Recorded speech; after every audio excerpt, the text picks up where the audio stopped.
It's that time again when all the good girls and boys and every other known gender, the X's, the Z minus threes, and all the undecided, and even some of the slightly sentient robots that live in a small device in our pocket, gather around and boot up their favorite audio format listening app to listen to this show. Wow, I almost lost it there, but I brought it You back. you Brought it back. you're losing me. You were losing me. I was like, I did. You are. These And are you know what just they say? words. You're. Any landing you walk away from, that's a landing.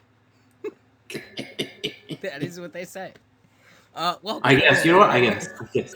As the I guess. alarm goes off for something, I'm not sure what, but ignoring that, I'm sure that'll come up great on the audio.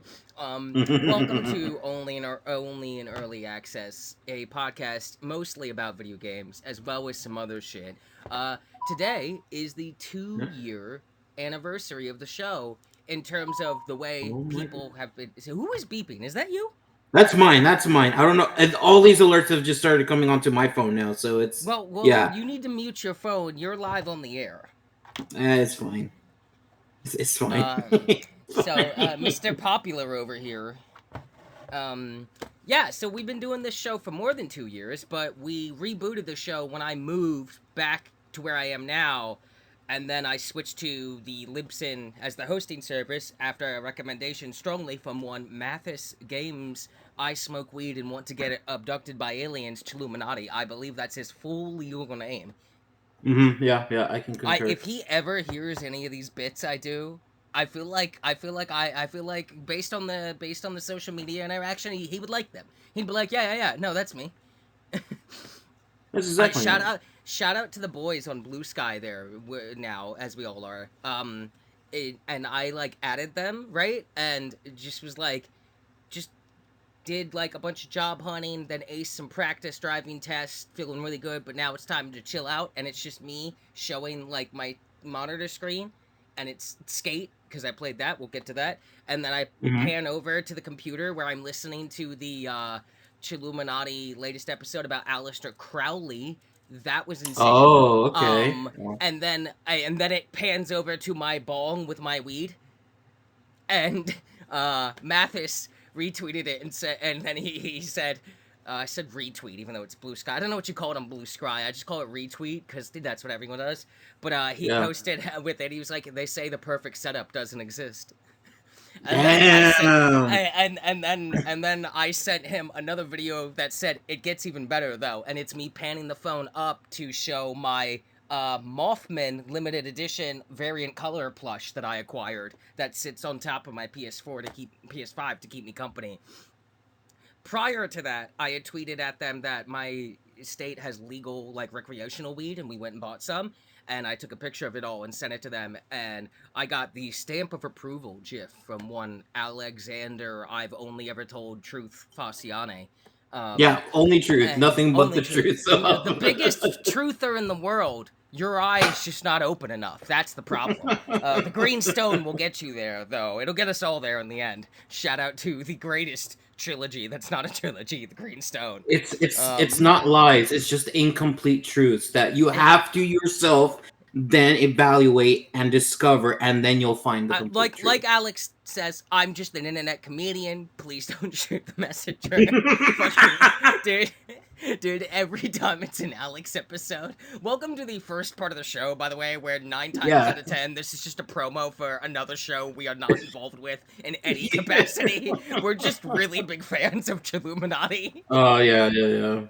Especially Uh, me, as I've never missed an episode, and I've listened to every episode probably at least 10 times. Some of them I've listened to maybe too many times. I'm looking at you, JFK and MK Ultra. oh my god. Dude, I've listened to the MK Ultra like probably like a couple hundred times, like a couple hundred of the entire like MK Ultra, all the episodes combined, the entire series of that deep dive is probably just me. If you could look at the metrics, it's probably like I probably am a couple hundred on some of those episodes.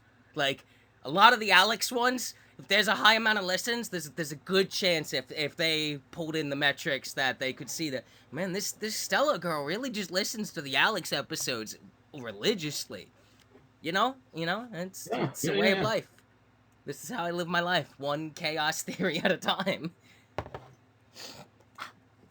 But yeah, this is our show, not that show. And we're going to talk about video games and stuff. But happy 2 years for this iteration of the show, which has been the most successful iteration. Because this will be our 24th episode. So we've been doing the new hosting service for 2 years at this point. And as of this point, we are over 500 all-time downloads, which feels pretty cool. Not We had bad. 8 more this week, 33 this month, and we are at exactly 556. Remember when we had 3 for like 3 years straight? Not that the numbers matter, but it is cool to be like, yo, people listen to this stupid shit. That's crazy. But Yeah, that's isn't that how crazy. all successful podcasts start? Kind of, yeah, yeah. And with that You just weirdly unplanned dramatic pause, let's get into the show. All right. Video games. Hi, I'm Hi. Stella. That one's Vaughn. I assume he could be an Wendigo in disguise. Unclear. Skinwalker. Actually, come on. Oh, you'd go for the skinwalker. You know what? You would be the skinwalker guy. You would be. You know what? I've seen the things you retweet. You're definitely the skinwalker guy. You're just a very specific kind of skinwalker, and I'll leave the audience to decipher what the fuck that means. You can Great. find him We're giving them on request at already. They're you can find your truth. You can go on this truth spirit quest at Von X Decimo on Twitter and just start scrolling down and you will yeah. find the truth you were not seeking and you're welcome and ha ha ha ha ha ha ha.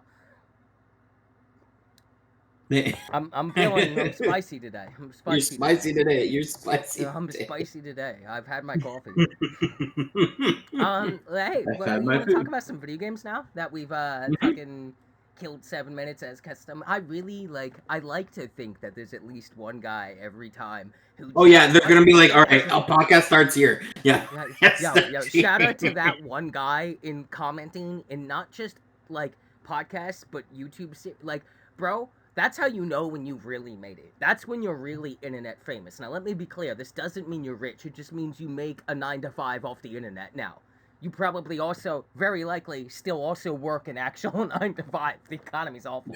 But when you've got that one guy who literally listens to the entire start just to type the thing, this is when they actually start their show.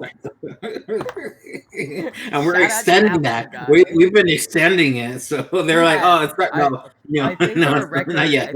I think I would have to go back, and I'm not gonna do this because that would be a lot of work. But I think at one point we came close to hitting 30 minutes of just rambling Yes. about nothing, and it was a beefy episode too. It was like an actual 4.5 hour, and that's why we had like a 5 hour episode because the first 30 minutes was just fucking nonsense. And hey, look, there's another minute on there. 8 minutes now. Hallelujah. There The you go. There system you go. works. You want to start with your month, or you want me to start with mine? How you feeling? You know what? I'll let you start your month because I think last time I Oh, started with okay. mine. All right. Okay. Great. Super. I've been playing some video games. Mhm. And I'll start with the usuals. I've been playing, DBD as always. The Yep. new killer is actually a killer that I really like for the first time, and the last like 3 or 4 killers they've dropped, I just could not give two fucks about. This new killer is called the Cressau. It's like a Thai folklore ghost thing, bro. It's so fun. She's so scary. She's like, I don't know if you've seen this, but like, it's a lady who like is cursed with insatiable thirst to eat, and like her head like detaches from her body and you become like a floating head with intestines and lungs that flies after people and grabs them and eats them. Okay, that's cool. That's pretty It's sick tight. as fuck. You spit like regurgitated blood at them to infect them with parasites. It's very fucked up. It's great. She's really fun to play. Uh Lore wise, this lady was like an opera singer who like made a deal to become famous beyond measure and became a Cressau because of it. So when you're Mhm. flying around, she's kind of like opera singing but screaming at the same time because she's like a monster now. It's great. The Oh, okay, sound okay, it okay. makes when you rip out of your body and become the head thing is fantastic. I love it. I'm really good at her. I'm Damn. doing usually on a rough match I get 2. On an average match I'm getting 3, nearly 4 every time. Definitely a me killer. feels really good. She's really fun to play. And I've just been, DBDing it up. I made some new DBD friends, and we played a bunch of Survivor matches the other night and had a good time. So that's always a jam. When DBD's good, it's one of those games that I'm like, there really is nothing quite like this, which is probably why I keep it around so much. Whereas, like, shooters, I tend to fall off and on, depending on, like, the vibe of what's going on, because there's Yeah, there's so there's so many of those. There's so many of those, and we'll get yeah. to a very important one of those in the I news. mean, I could, yeah, and I could talk to about a specific one about as well when I get to my stuff. Mm-hmm. So I don't really have much to say because I was on like a DVD break for a bit just because I hadn't been feeling it, and I only Mhm. came back recently and just fell in love with this new killer and like her aesthetic and the way she plays. So super looking forward to like playing more of her because she's like super fun and I love scaring people with her. It's really satisfying because you can tell when they didn't see it coming. You can tell. Um, Other than that, Diablo 4 is a new season, season 10. I don't remember what it's fucking called. It's like Season of Chaos, I think. I think that's exactly what it's called, actually. I'm gonna pull up the old BattleNet Blizzard app. Sorry, I'm still like coming off a double ear infection that I had for like a week straight, Oh, so yeah, yeah, yeah, fun yeah. times. Fun time. It is, in fact, called in Season of Infernal Chaos. Alright, well, I was close enough. It's pretty fun so far. I quite like Diablo 4. We all know this. I enjoy playing Diablo 4. I will always enjoy playing Diablo. I'm just a Diablo person. I like Diablo. It feels good to play Diablo. Uh, Hmm. I'm playing. They're the gimmick of this one is that you get like infernal perks that you equip that like really cause some crazy new things to happen. And one of the ones that decided my class for me. I haven't gotten this yet, but there is an infernal perk you get for Necromancer that lets you turn your ultimates into your basic abilities, but they're like smaller and less potent, but like still do the thing they do, and you're doing them all the time. And your Okay. like basic abilities become your ultimates, and it's like, bro, that's crazy. Oh, that's Just playing interesting. it. Yeah, there's all kind, and like the game's fun. I enjoy the game. I feel like the game is still very good. It's you know, it's we live in a world where everybody's like, "Oh, this is ass. This is terrible," and I'm like, okay, like we can debate that all day, but at the end of the day, the way we know when a game is really dead is I can just point to the 9 million games that died in like a week after launch in this year alone. So clearly, Diablo 4, not one of those. Actually, not having that problem, despite what the naysayers will say. Um, I'm currently like not quite to Paragon yet. I think I'm like level 50 or thereabouts. Very much enjoying it. Very much running around, just doing the Diablo thing, having fun. They keep talking about like little tidbits of lore and stuff because as we get through each season, we're headed further and further away into like the timeline to like probably gonna hear. I think next expansion is confirmed to come out sometime next year. We don't know when.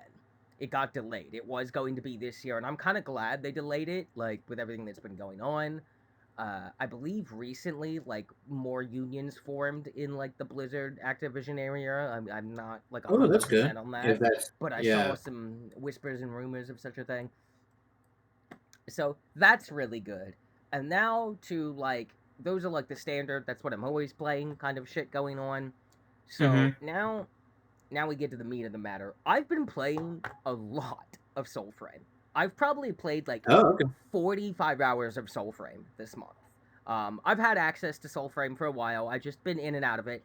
I've just like at this point completely fallen in love with it. I fucking love Soulframe. It's so fun. It's so bizarre. Um, it really is not Warframe in every way, in the sense that like it's really hard to kind of feel threatened in Warframe. Like you kind of just don't, like ever, like a little bit, but not really. Soulframe is not that. Like you will get your ass kicked by one guy if you're just being disrespectful as fuck. They will just blow you up. The combat has gotten way better. They've done a lot of like movement rework and combat rework to like tighten up the animations and make things a lot better, make the AI like respond to you better, so the fights are way more engaging. There's a handful of really fun boss fights in this game already. Like To be clear, Soul Frame is like a Souls-like game in the way it fights. Like, it really is like, you need to dodge. You need to, like, get your parry, get your blocks in. You need to, like, not fuck around and find out, because that's not what the game wants you to do. Um, it's really fun. I'm enjoying just running around the world. So Soulframe is like, it's all one giant like continent, one island that is now completely accessible, by the way. Um, Oh, okay. and there's no fast travel, by the way, at all. Oh You will boy. walk there. You will walk there. By the way, if you're getting items to like craft new things, go pick them Hmm. up one at a time. Go pick them up. You need those river pearls to make a new weapon? Yeah, you do. So you better start walking up and down the rivers and keeping an eye out. By the way, when I say keep an eye out, I mean keep an eye out, because there's going to be a faint little glimmer, and that's it. You got to look for it. The only thing that your Oh, character like Jesus. automatically like sucks into them is like the generic like currency, the money in the world called Drax, and certain things like different types of wood and stuff that you get for crafting. But like anything else, nah, walk over there and press the pick up button. Like, it is. I think one of the reasons it appeals to me is my age. Is like, it reminds me of like action. It reminds me of like RPGs in like older games, like PS2 era almost. Like, way more like, way less hand holding is going on, and it's like, no, walk the fuck over there and pick it up. Oh, did you think you were just gonna walk over there and pick it up, and that guy wasn't gonna fucking stab you in the face? Get fucked, loser! How dare you? Like, like, it is really much asking a lot more of your brain, and like, you will pay attention to what's going on in this game in the way where Warframe, very fun. Don't get me wrong, love Warframe, but Warframe is not a game that demands you think about it a lot. Once you understand how Warframe works, it's almost pure auto brain, aside from a hand key moments. There's not a moment in Soulframe where I'm auto braining. I don't think you can. I think you just get blown the fuck up if you do that. Case in point, a guy was in the chat the other day. And so to make this a little more clear, Soulframe is a single player game at its core. It is a single player like action RPG that has like a Souls like combat about like managing your stamina and stuff. Like, you don't have like stamina, I should say, but like, don't spam buttons. You know what I mean? Like, Hmm. that's bad. Like, if you keep pressing the swing button, you're gonna keep swinging, and it's gonna get you fucked. Like, you need to know when to retreat, when to dodge, when to block, when you need to read your react. Don't anticipate to your opponents. You know, very much it fights like a Souls game. Even if you don't really have to worry about a stamina on your end, you do have very little health, kind of the whole game. Like, even when you get more health, like, you have flasks. You literally have like an Estus. You have 3 abilities. That's it. And depending on what your build is and how you've built it, like, you really need to like know which targets to pick first, right? Even, and how you Hmm. approach a fight. Like, very much feels like a Souls game when you're playing it. Just a little more generous, I should say, but not by much, really. Like, I would still say any Souls game is harder than this, which is case in point. This is mostly a single player game. However, you can see other players in like the enclaves, and you can invite people to just run around your world with you, and vice versa. And you can invite them to the randomly, like, the dungeons are randomized when you go in, so they're you know, very much like Warframe's missions. They're a little different every time. But this game is very much more about like discovery and the journey itself. It really is not going to tell you a lot about it. You're going to learn about it. The game is Hmm. about like reconnecting with your ancestors, their spirits, and like forming bonds with them and keeping them in their and their way of life safe in the Nightfold, which is your home like base that you can literally, you like trust fall back into the Nightfold anywhere on the map. You can go anywhere on the map, aside from I think in an enclave. But that's where you talk to any of the ancestors you've made a connection with, what to get like new quests or craft new armor and all that stuff. Um, that's where you level up and change your gear and stuff. Uh, and it very much is a game about like how colonization is bad. Like, literally, the enemy are colonizers from space and the sky. And when it says connect with your ancestors, it's not inherently just your like people's ancestors. It means any native group that's been fucked by these colonizers. That's who you're like reconnecting with. So like there's a group of people that are very clearly like Norse inspired. There's a group of people that are very clearly like Native American inspired and so on. And as you're walking around the map and you discover locations, you don't even know the name of the location. You have to like slowly piece together the language of how it works and stuff. It is very Mm-hmm. much a game about like preserving one's culture and the cost of one's culture being snuffed out by like military colonization expansion. So, like, you know, everyone that's mad about pronouns is gonna hate this game. It's woke as fuck. It's the most woke thing you will ever play. It's incredible. So you'll probably love it. It's great, actually. Like, Yeah. when it comes out, I highly recommend it. Honestly, you should apply to get in. They send out 2,000 invites every Wednesday, because it's probably a ways off before this game even goes to closed beta. We're currently in what they call preludes, which is their pre-alpha gameplay. Most likely, at some point, this will go to a closed beta. Anyone who already has access will be in, and then there'll be, like, founders packs, and then the ongoing joke of it'll go to open beta, which, by the way, Warframe's client to this day still says it's open beta. That's funny. Well, what Spin-off. they actually their reasoning for that is very sound these days, because they're like, well, yeah, it's open beta because it can always get better. And they're right, because Warframe has continued to get better for 10 fucking years straight now. Check the Steam charts. They're still crushing it. Guess what? Soulframe's probably going to do the same thing, just in a very different way. It's cool what a studio can do when they self-publish and they're not, like, made of assholes. When they're just made of weirdos who do weird shit, it's nice. And so this guy, like, popped in the chat and was going on about why is this game's combat so jank and ass. And he just kind of seemed like very already aggressively ready to hate the game, which you could kind of get. It's early access and stuff, but like, bro, I've played a lot of early access games, as I know you have as well. Mm-hmm. This game runs better than any other early access or beta game I've ever played. It like, and like in terms of like how does the game play? It plays great. Like performance wise, it runs immaculately for a game this early in dev. And when you're playing the game and like doing the combat, if you respect what the game is, right? Like it's good. Like it feels good to do the combat. The dodge feels good. The melee swings feel good. The ranged combat is good. Everything feels good to do, looks good, and like it might be a little confusing at first to figure out all the exact like ins and outs, but no more so than when you hop in a new Souls game or an action game for the first time and you're like, okay, yeah, there's a parry. What is the parry in this game like, right? It's unique to each of these types of games.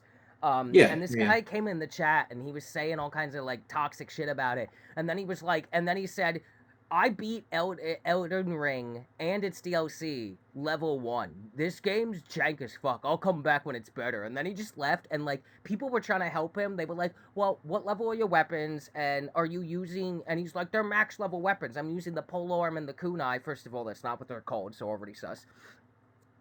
And then we're like, I was like, are you using your packed abilities? That's what you need to be using to like even the odds when you're overwhelmed a bit. And then he's like, yeah, I don't do anything. And I'm like, okay, that's definitely not true, but okay.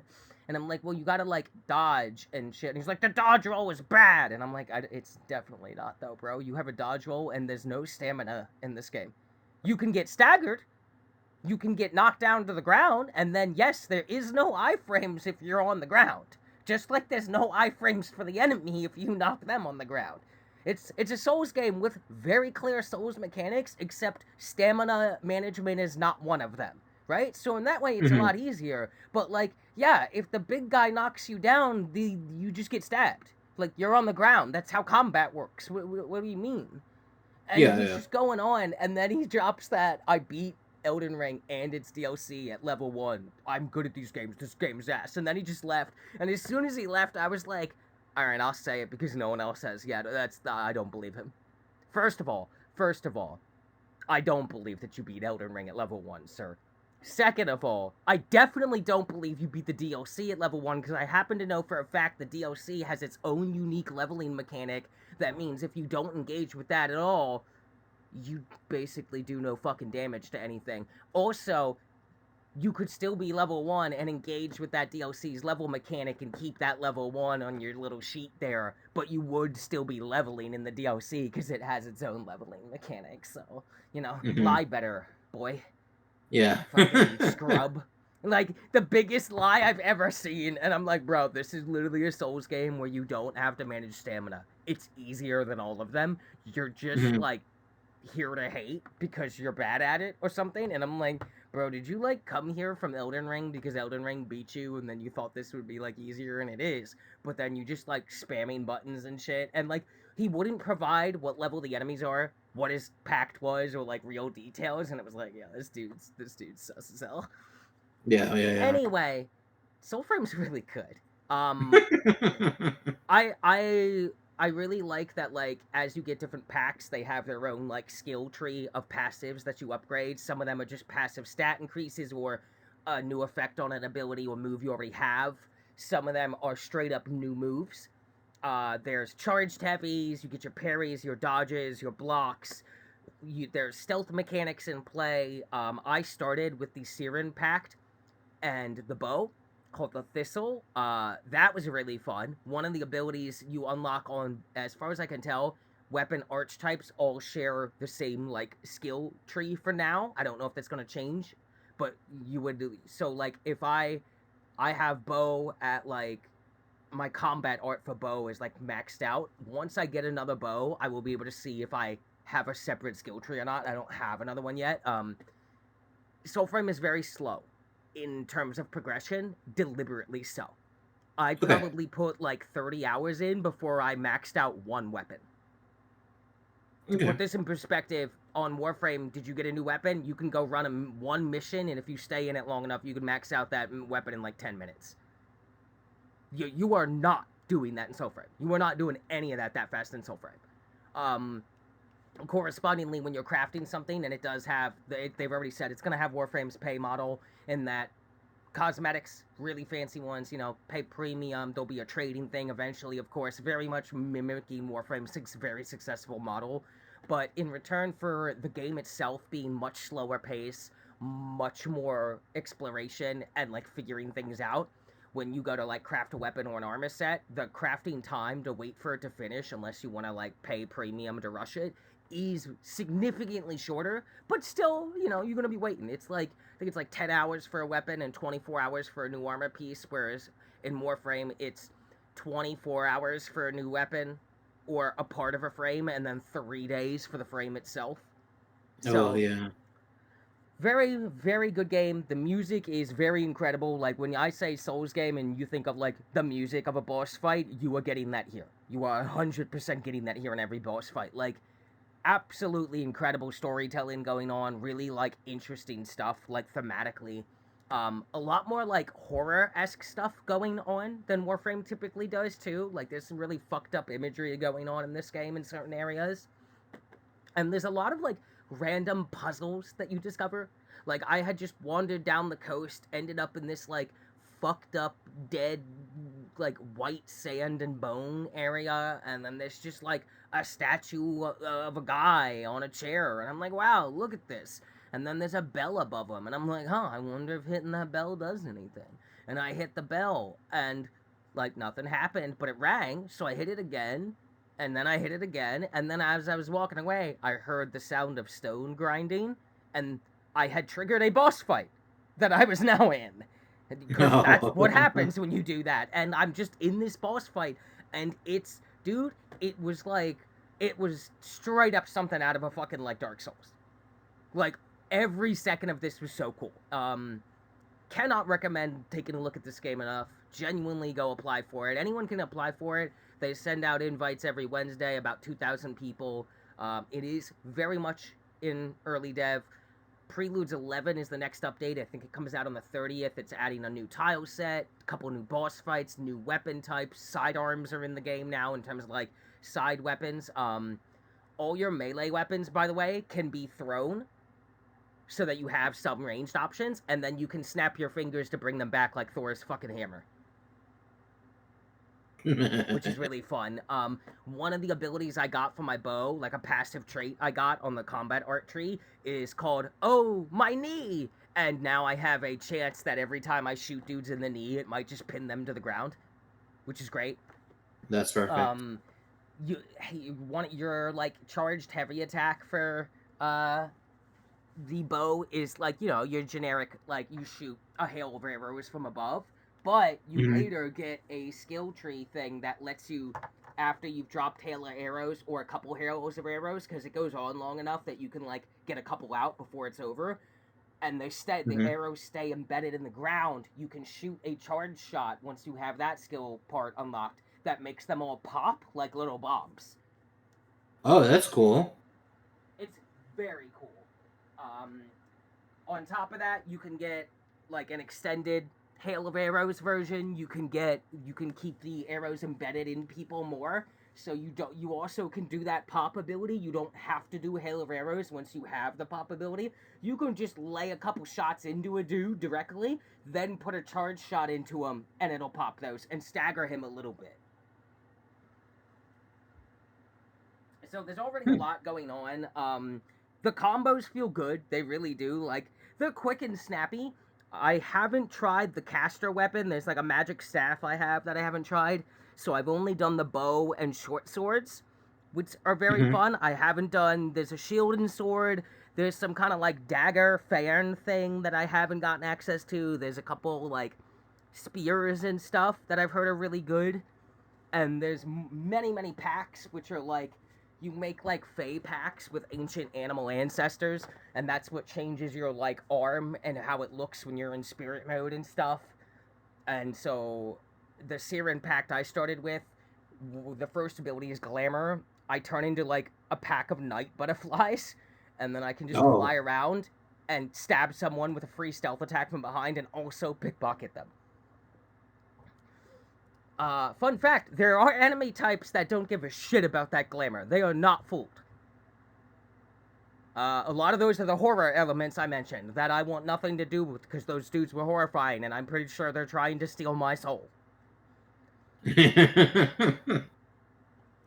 Um, the other abilities you got with the Siren Pact is there was a god, what was it? Oh, there's a decoy. You shoot out like a decoy that like taunts people, and after they've hit it a bit, it explodes and like electrifies them.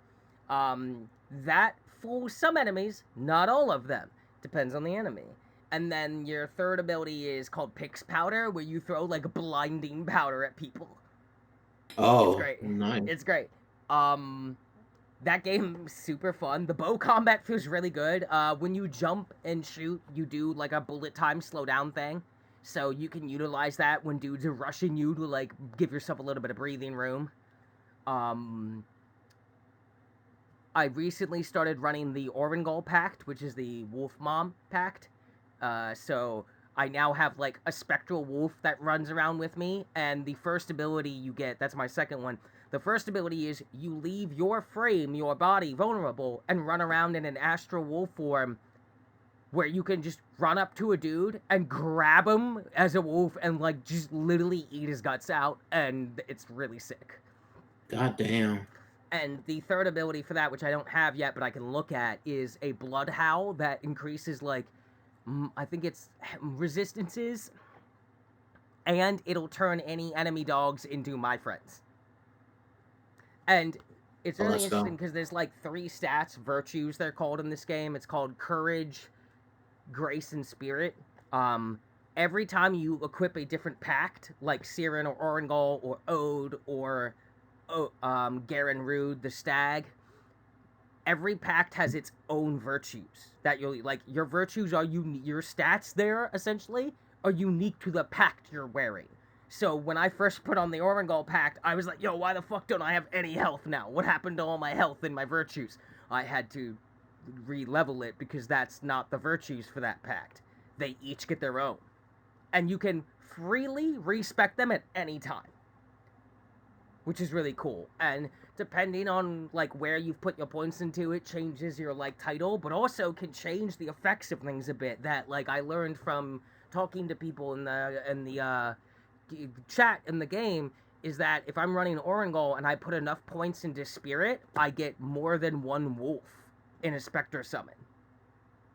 So there's all kinds of like ways that things work with, and they've already shown off in the latest like dev stream for it that in the long run they've been like taking a lot of inspiration from like old martial like how like sword play was taught to people, right? Like you had to learn Hmm. it. So like in the Yeah. long run, they want it to be that there will be a lot of different weapon types, but also a lot of different weapons that fall into those types. So yeah, you could all be running short swords in both slots, but depending on which short sword you each have, very different things could be happening. Then add in your packs and how you spread your virtues, and on top of that, there'll be ways to learn a perfect dodge, a perfect parry, and other things so that you put your own like style of combat together so that one envoy, as you're called, does not fight like another envoy, even if they're running the same pact and the same weapon archetypes.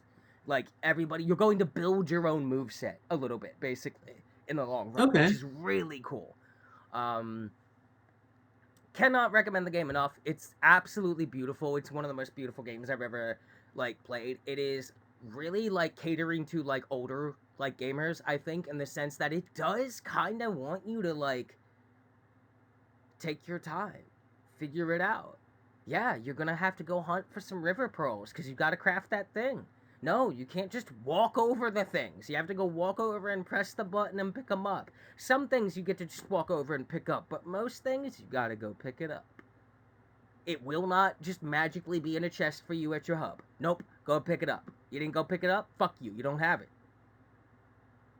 It's very much kind of got some old school vibes that I know is gonna not be for a lot of people, but I'm loving it. I'm absolutely loving it. When this game launches, like I think it's gonna be absolutely huge. I think they've really created something really unique and interesting here once again, in a way that even Warframe isn't hitting.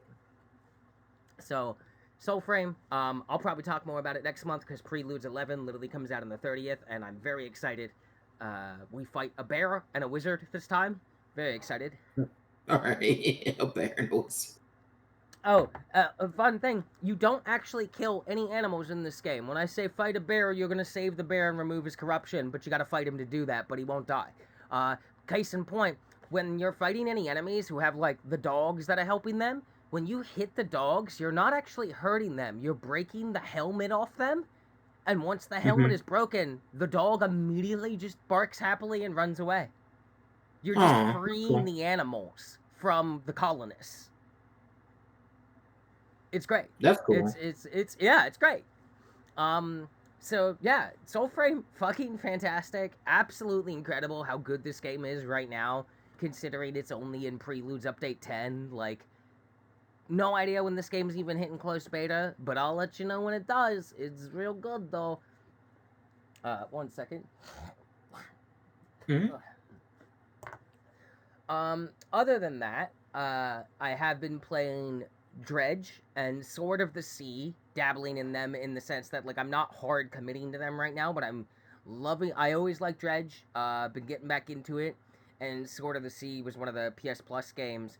Sword of the Sea is so pretty and chill. If you liked Journey, you will like Sword of the Sea. That's all I gotta say. It is absolutely just vibes. It's so Okay. cool and charming and beautiful and just a really fun thing to play and kind of chill out with. Really like one of the most beautiful games you're ever gonna play. Other than that, I've been playing three things pretty heavily, um, and then one more that I've been kind of playing a little heavily, more than Dredge and Sword of the Sea, just because I'm trying to genuinely make fucking progress in it, and that is Hmm. Sulfur. And Oh, sulfur. Yeah, yeah, yeah. bro, I still do not know how to progress in this game. I don't know what this game's about. I don't understand half of what's going on in this game, but goddamn if it isn't fun. Someday I'll see a new area. I feel like I go so deep in these caves and I never see some kind of significant moment that like clues. Nope, nope. Just still in the Oh, caves. Not sure how to oh, get you're out of the caves. oh, you're still in caves. Oh, okay. Yeah, bro. There's nothing but caves. I don't know how anyone gets out of the caves. I've never seen. There's no like. I get to like a new enemy type that seems like some kind of boss thing, and then there's just more cave. I've yet to see anything beyond cave, and there's like 4, maybe 5 areas in this game. No idea how to get out of the caves. Don't know how to unlock any of the other areas. Couldn't begin to tell you how half the mechanics work. I don't know what's going on in this game, but Uh, it's fun. yeah, no, yeah. I will tell you right now. I've passed the caves, and I'm Yeah, on the I second saw that area. you've played and you have hidden achievements, which means you've definitely gotten to other areas. Dude, I feel like I'm just in the caves, and then I run into like, Gobble okay, mug. this is clearly a fucking boss fight. I beat it. All right, Yeah, keep going. yeah, yeah. More cave, more cave, more cave. This is clearly some boss fight. More cave, more cave. Now some of the bosses are just regular ass enemies now, still in the caves. Yeah. And it gets to the point where, like, even though I'm getting further and further each time, I'm like, bro, there's no, like, moment that's showing me anything that's intuitively telling me that a new area could be unlocked if I do a thing here or whatever. Like, nothing. Nothing. Like, I do not understand how progression works in this game. Um, I've played, granted, I've only played 3.8 hours. I don't know how much you've played total, but, Let me like, check. it says you've played 3.8 hours recently, so I don't know if that's your Yeah, total or not. Is that your yeah. Three total? point eight. Okay, Total's so 3.8. we've played the same exact total. I have never seen the hint of that there might be time for me to access something beyond caves. If There I've is seen it, caves. it was not like intuitive to me that there was a moment where there was something like nothing. Nothing. Cannot tell you how to not be in caves. I'm just in the cave still. I'm just my chest is full of crap that I'm probably just gonna sell the next time I log on. Just to clear all the room. Because I'm just like, bro, I am in these caves. And there is only these caves. And even when I see new shit in the caves every now and then, like, there's been no progression in the game, really, so far for me. And I don't know why that is or what I'm doing wrong to, like, not get it. I'm sure I'll stumble my way out of it eventually, but so far, in the same amount of time where you've gotten to the second area, and I've owned this game longer than you, but played the same amount of time, I'm still in caves. It's great though. I You're still love in playing the caves. game. I don't really I, understand anything that's going on, but yeah, the game's good. I like it. It's fun. I do like the art style of it. That I will like. I like I think I've everything been about it. enjoying the aesthetic of It's it. very fun. I like playing it. I like the art style. I like the weirdness of it. It reminds me of Courage the Cowardly Dog a bit. But like, I would love to see a new area at some point. I don't know how to get out of these caves. Just stuck Um, in caves. It's just stuck in so caves. beyond that, there's been 3 things that I've been playing a fuck ton of, and they are Skate, Banishes Mm-hmm. Ghost of New Eden, and Hades 2. So I'm gonna start with Skate. It's Okay. uh it's early access, it's free to play. I like it. It's very fun. It's Skate.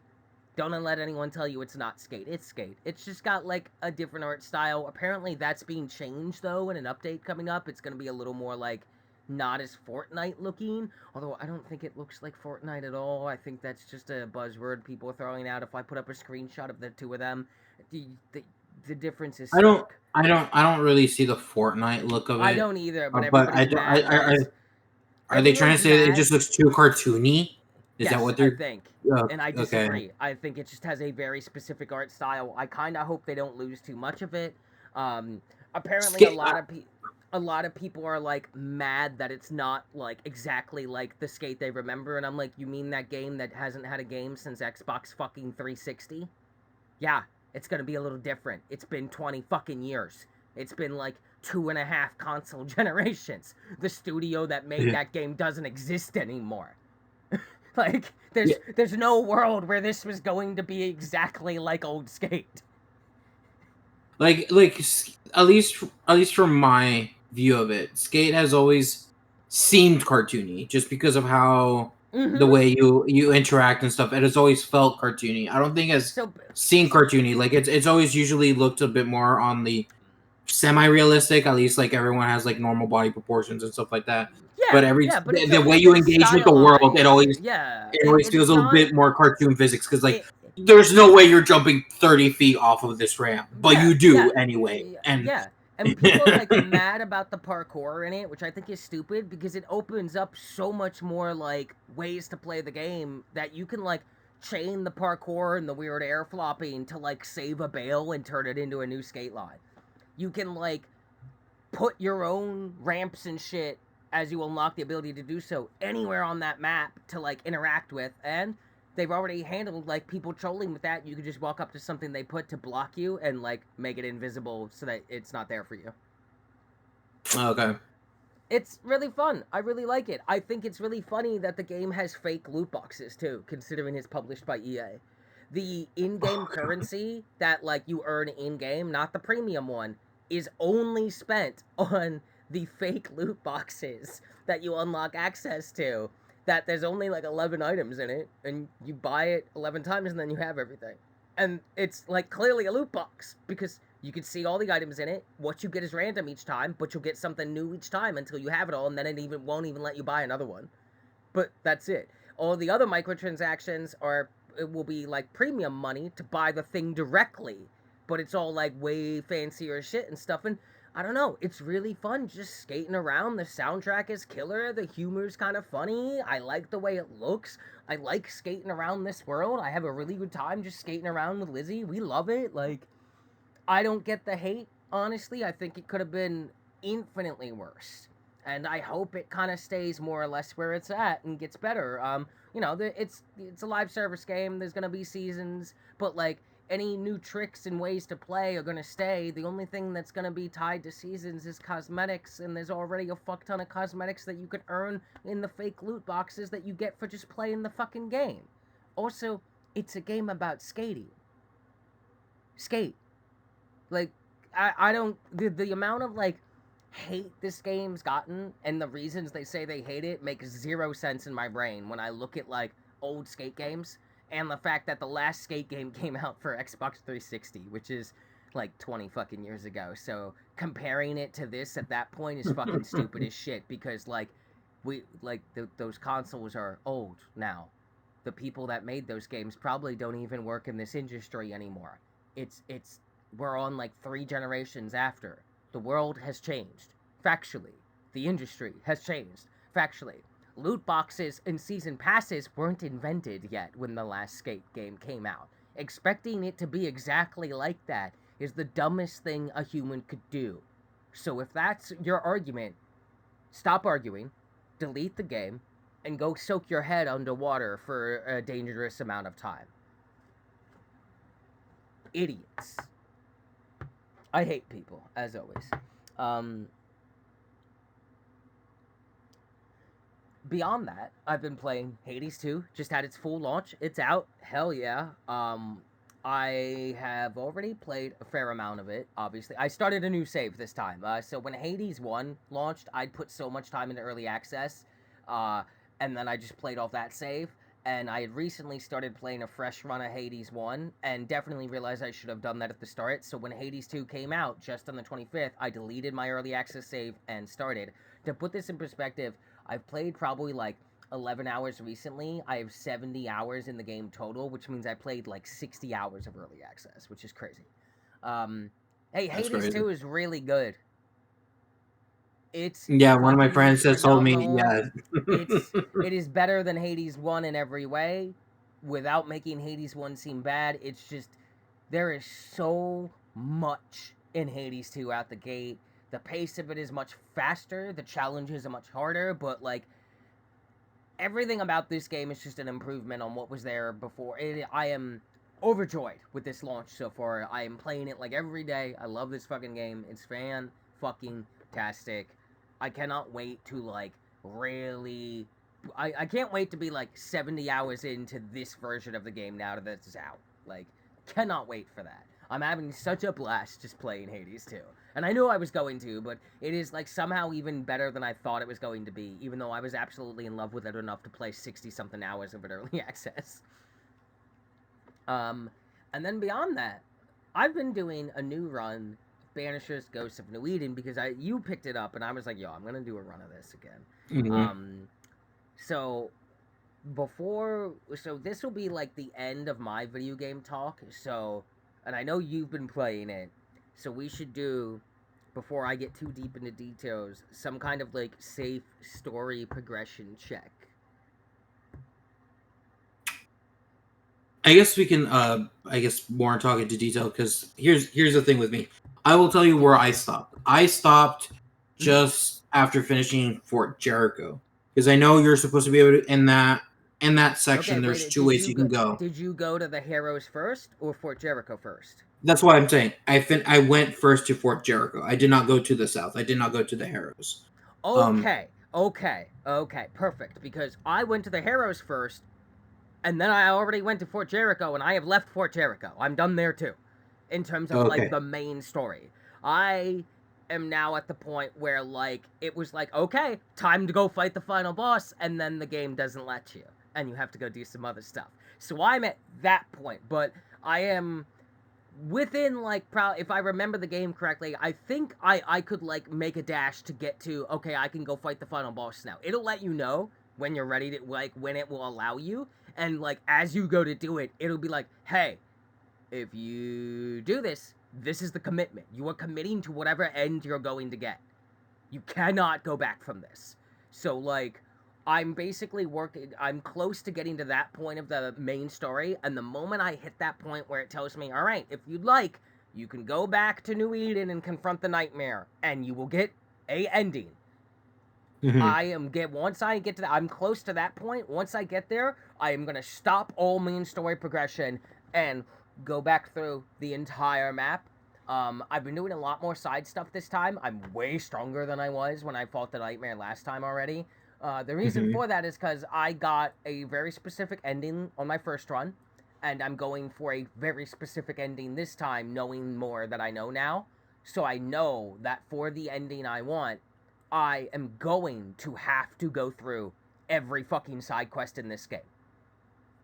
Hmm.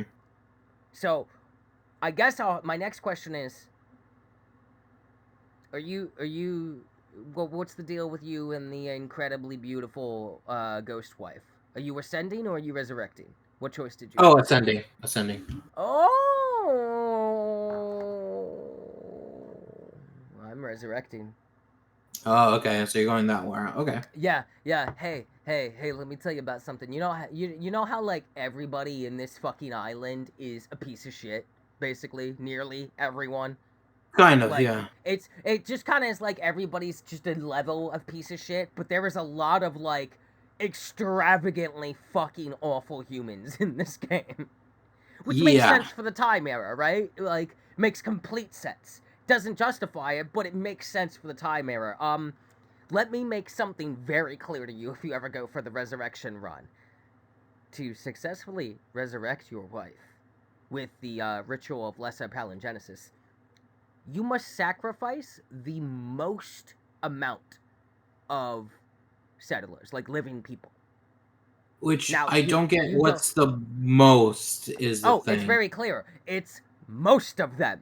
It doesn't have to be all of them, but it better be the vast fucking majority or you will fail the resurrection and that will be the ending you get. I know this because I went for the resurrection the first time and I did the main quest and side quests along the way, and when I got there, I failed the resurrection because I did not sacrifice enough living souls to do the resurrection properly. And then Gotcha. I looked it up without spoiling it for myself, but no one seems to be able to really confirm other than you should probably just do every fucking like side quest in the game, and you better damn well make sure you sacrificed most, as in the vast majority. So at this Okay. point, I have only not sacrificed twice in the entire game. And this is Okay. with all the main quests that you have done, I've done, and I've done a lot of side stuff in the first 2 areas, I did every side quest available to me, and then same thing in the Harrows, and then I didn't do every side quest available to me immediately in Jericho because I wanted to get to that point where it tells me, okay, go to the Nightmare or back away and do whatever you want until you're ready to go commit to an ending. Because as you progress the game further, more stuff unlocks in previous regions as you get the traversal Yeah. abilities. So Yeah. really, you can't even really go for the ending I'm going for until you get to that moment where the game's like, okay, if you do this, you're locking in whatever ending you get, or you can back away and go do side stuff. So at this point, I think I'm definitely going to get it, but I'm going to go through and do every fucking haunting case in this game, and I'm going to... the only 2 times I didn't sacrifice a human were honestly the only 2 times where I even felt that anyone here deserved to live. But I will say this, like, going for the ending I'm going for, yo, like, we're not good people. Yeah, no, that's No. kind of the point. That's kind of No, the point of that ending. You're not good well, people. here's the thing. We're not good people, but, like, none of these people are good people. Like, the 2 quests where I didn't sacrifice a human are the only 2 people in the whole game I've met that I could justify not sacrificing. Like, dead ass, like, I know the way I'm playing this game, my characters are, like, we're willing to break, like, oaths to our way of life for the sake of love, right? Like, that's what it's about. Like, but, like, and we're eating that. We're eating that L. There's a lot of really interesting conversations Antea and Red have if you go this path. Like, really fascinating dialogue stuff. But, like, also, it's kind of easy to do this because, like, yo, these fucking colonizers are shitty people. Like, bro, these are like some of the worst humans ever. Everyone's kind of like a prejudiced piece of shit liar in this place. And like, Yeah. I don't really feel bad about sacrificing any of the people I have. It's been a really easy choice, in fact. Like, the further I've gotten into the game, I'm just like, yeah, you're both terrible. And the haunting still has to be dealt with. I want my cool wife back, and my wife wants to be back. And none of you people are worth saving. Not over my wife. Fuck that. Like, and if you didn't want to be sacrificed, well, maybe you shouldn't be such shitty people that the whole island is haunted. Also, the Nightmare is everyone on this goddamn awful community's fault. So, like, I kind of, you know who I feel bad for the most? The Nightmare. Like, the Nightmare is who had, the Nightmare, the character Deborah, that is the Nightmare, has my sympathy. And my wife. That's it. In that order, right? Like, and I get the feeling the Nightmare's gonna kind of understand that I'm like, yo, I'm just gonna, like, kill every fucking piece of shit on this godforsaken colonizing ass goddamn fucking white ass fucking puritanical bullshit township island. These people suck. They are awful. They are a product of their time. But, like, yo, people in that time sucked. It's like they're all MAGA guys, bro. I don't feel bad about it. Like, fuck these people. They suck. The Nightmare was right. They're all pieces of shit. You know who wasn't a piece of shit? My wife. Like, yeah, we're kind of fucked. We're fucked up now because we're doing this, but, like, we made that choice together. We're gonna live with that. You know who's not gonna live? All these fucking MAGA like, these proto-MAGA men. Like, dude, fuck these people. Seriously, it's, like, really easy to, like, not get, like, there's something weird here about, like, I understand that playing it this way makes me, in the characters that I play, bad people in some sense, undebatably. Even if the reason is love, right? Like, the cost of what we're doing is crazy. But also, is it any more different than anyone else in power being a piece of shit to someone else? No. It's actually exactly the same, except mine's motivated out of love, and also, I'm still solving the haunting problem.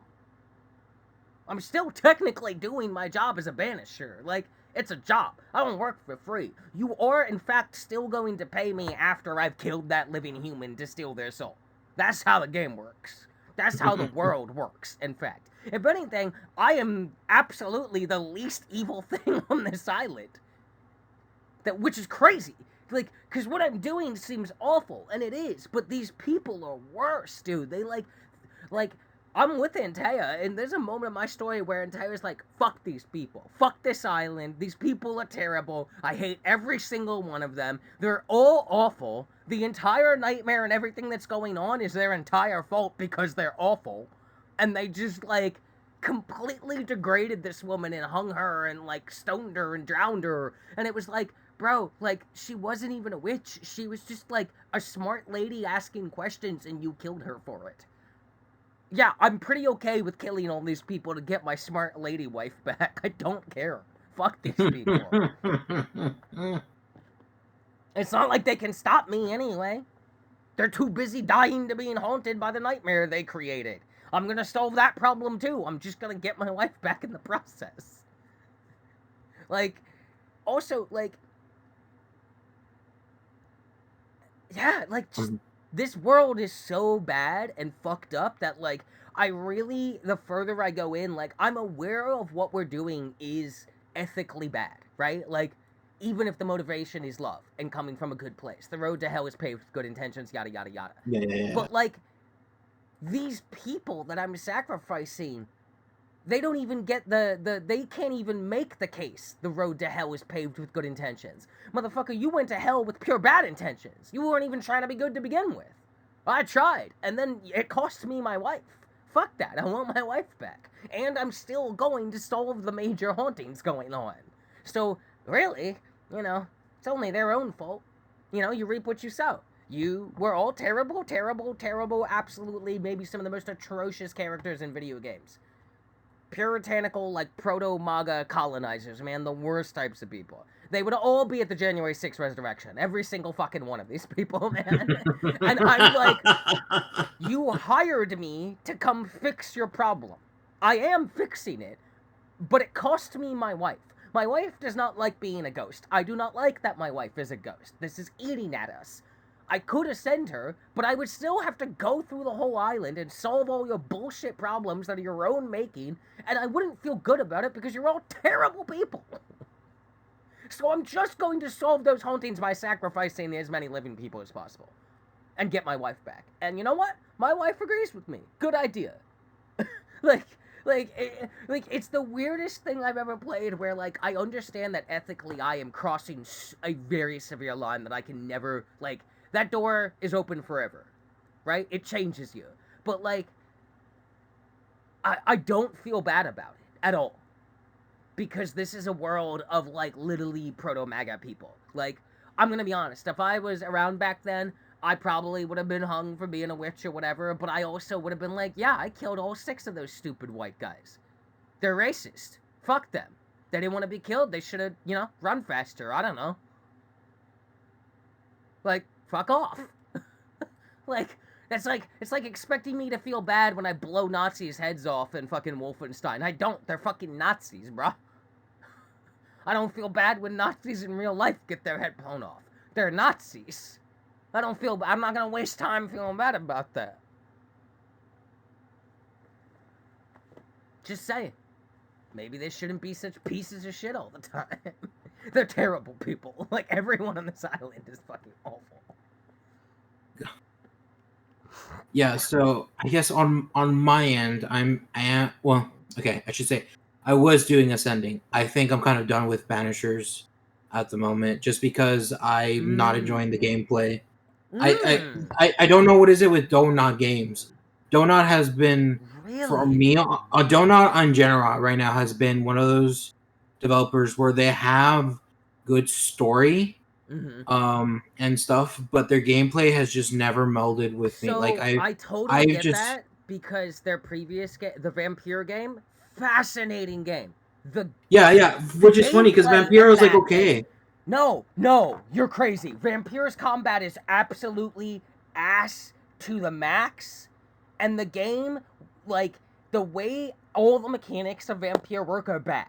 The combat is bad. You are the weakest vampire guy that I've ever seen in a video game. Yeah, yeah, And yeah, yeah. like the way to be strong is to let things build their whatever all the way so you get the most blood out of them possible when you feed off them. But feeding off them makes the world more aggressive and bad, and it takes so long to get any of those people's like quests going long enough so that they're worth a big amount of XP that it's just I wanted to like Vampire. I know I would if the combat and mechanics of the game were even remotely playable to me, but they are not. It was the same thing with there was a couple others with the Don't Nod. Banishers is Um, the first one that the gameplay is good enough that I can get by. Evil West was another one that they did. Funny enough, Vampire's the only one I was able to beat somehow. I don't Really? know I how. dude, That's dude, the only one I was able to beat. how Evil is West, Vampire the one you I liked? don't know. What? I don't know. Okay, so this is what's crazy. I would rate out of those three, Vampire is the worst offender of what you just described.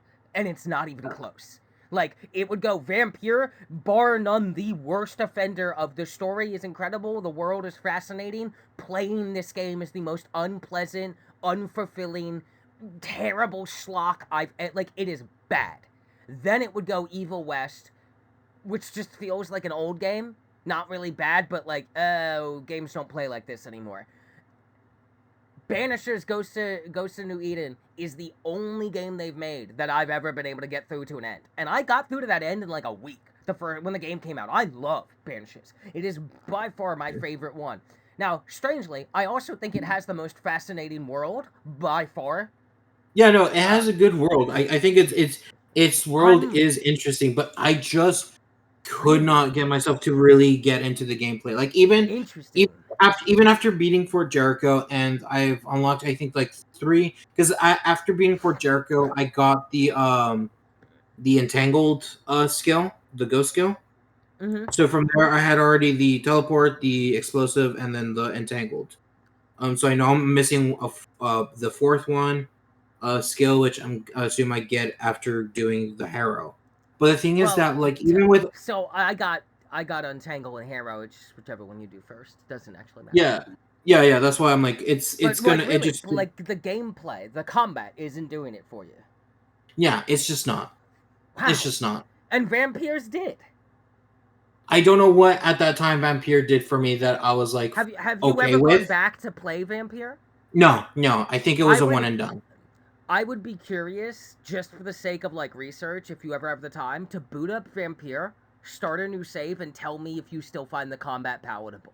Right? Like I'll think about I doing would that. I'll love to think know about because like I tried to play Vampire so many times because I'm so interested in everything that's about this game, and the combat just felt so bad and punishing and unintuitive, and like the way the game progresses and your character gets stronger just seems so poorly thought out that it's like there's no way to make like I want to play this game and feed on dudes and be vampire guy and embrace who I am now, but I can't because feeding on them early is bad and I don't get enough XP to make it worth it. So I need to like do the quests and progress stuff so that their blood is worth more for some reason. But then I'm it. constantly forced to fight my way through shit that I don't have the power to fight through because the combat's bad, because I don't have any XP to level, because I gotta wait for their quest to progress. It's just like it was like it Oh, fought and me for wanting to be vampire guy. Whereas like Banishers to me is like whatever path I'm choosing, the game is not fighting me in the gameplay. what's funny is that also, if I remember correctly, with Vampire, if you try to not be a vampire, you also make the game difficult because you're getting less XP from all that. Because Yo, yeah, even if see, you're progressing I through don't the know side how you quest, got through I don't know how you got through that. yeah, That's crazy to and I me. did I was trying to do the good ending, which is not being a vampire as much as possible. So, So we are I polar opposites in that if a new so I Infamous game comes out, you will be doing good karma and I will be doing evil karma, and oh we're yeah, gonna yeah, kick yeah, I your would do ass. good Yeah, karma. Yeah, yo, that's yeah, great. That's great. You know, when the new yeah, Infamous comes out in 10 years for the PS7, we will play it and we will be able to give you the fullest breakdown of that game you've ever heard. Because yeah, I everything. will sacrifice everyone for my cause and the cause of my people. Because fuck those motherfuckers. It's me or them. It is us against them. They made it that, not me. Magneto was right. I think Magneto for was right. That's the first.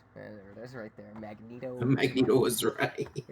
Yo, yeah, hey, yo, in America, a lot of people are starting to feel that way. Magneto was right, motherfucker. God. Get What I will them say before they is, get you. Magneto was right. what I will say though, at least with don't Mm-hmm. with banishers, like I can see what types of build that they wanted to do, and I was trying my best to fill that build, but just Okay, the well, way what the do you but combat flowed and everything. you build any way you want. It doesn't matter. Well, no, yes, but the way the game is that you have armor pieces and skills Mm-hmm.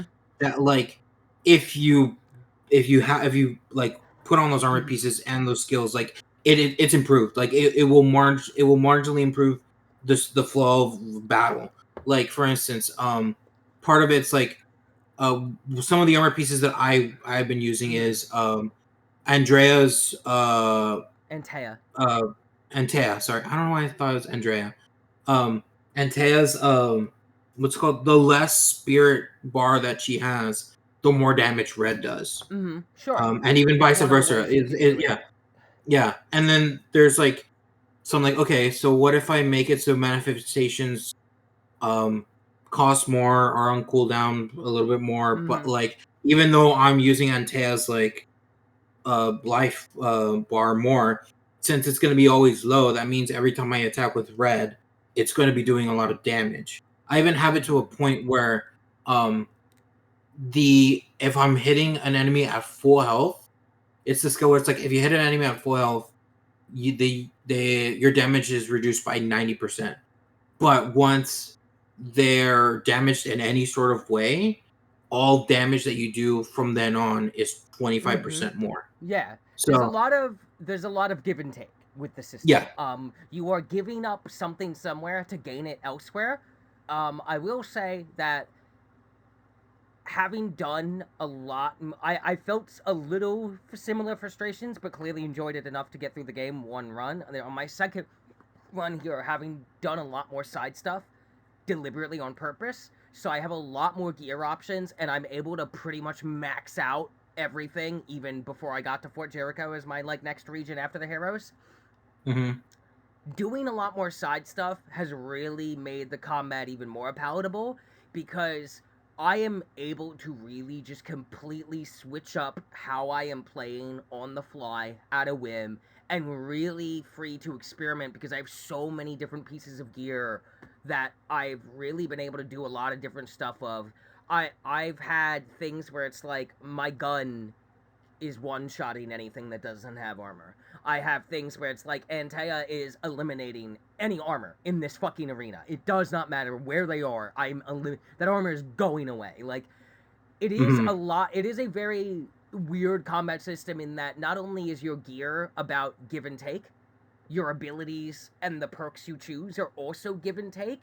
And the key Hmm. to enjoying it for me was experimentation. Yeah, yeah, yeah. Lots of experimentation is there is definitely ways you can build in this game that I did build and fucking hated fighting like that. Felt so bad, and then I stopped fighting like that. And I to the point where some of them I literally put the controller down and let myself die, rather than finish the fight and then change things up. I wanted it to end that quick. So then I would tinker around with stuff. But I can see how like with most Don't Nod games, it really I agree. It comes down to the gameplay every fucking time. Yeah, every I time. and Vampire is one to this day that I am so fascinated by that game's world and story. Cannot make my peace with the gameplay of that, and it drives me nuts because I want to play Vampire. I think it's a really cool premise, but the gameplay I hate it. Yeah. Banishers is the one that's gotten me the most, and I think it's because I felt like Banishers gave me the most versatility to play a way I wanted to play within the parameters of the game in the quickest way, right? You know what I mean? Like, Banishers was giving me more options quicker than any game they've made, at least in my experience. So I was able to find a way to play the combat that I was like, okay, I'll play it like this, because this is how I want to do it. Whereas, like, I just, if there's a point where you can get there in their other games, I couldn't get past the first like parts of the game to get there to be like, I want to play like this. But as always, story wise, world wise, everything else about their games is 10 out of 10 to me. It always comes Mm-hmm. down to the gameplay, which is a weird thing to have to like have a whole last fucking 30-minute conversation about in gaming. You know what I mean? Like, I feel like Yeah. most days you see a game and it probably plays well, but I guess that's not always the case. And I don't think like even if I like, I hate how Vampire plays. I don't necessarily, if I really want to be like not overly meme critical here, I don't think Vampire plays bad. I just think the way it plays and how all the leveling and XP and the core gameplay and combat work are just antithesis to what Stella wants to do in video games, right? Whereas Yeah. at Yeah. least Yeah. in Yeah. Banishers, it was giving me enough options early on, especially when you go nuts on the side stuff, it starts to really give you a lot more quicker, to the point where I was able to come up with a variety of like 4 to 5 different loadouts that I'm kind of hot swapping in between fights depending on like where I'm going. But like if I had even close to that versatility to pick from in any other game by them, I probably would have beaten every game they've ever made. I think for me, it wasn't so much about the versatility because, like I said, like there is different ways you can build in that game, and everything can at least fit into something that you might find. And I was finding sort of that, and like I was finding my playstyle in that game. Mm-hmm. However, the flow of combat in that game felt more tedious than Mm. enjoyable. So even when I was finding my flow, the flow never took me to a point where I am enjoying the combat. It was always I am pushing through this so I can get done with it. Never to a point Interesting. where I'm finding fun in it. So Interesting. that's yeah. So that's why Yeah. with Banishers, I was just like I try to at least go through Fort Jericho, do a lot of the. I try to do so many of the things. Like I've done I think most of the that initial camp that you meet the two sisters. Uh-huh. I Yeah. even went back there after a while and tried to do a lot of like the cases there. And even in Fort Jericho after beating that and going Mm-hmm. back, I did a lot of the cases I could there as well. So like I Mm. was trying to do like at least a lot of the content of the game so I can at least feel I like mean, you okay, got pretty e- deep into it before it became yeah, your out setting.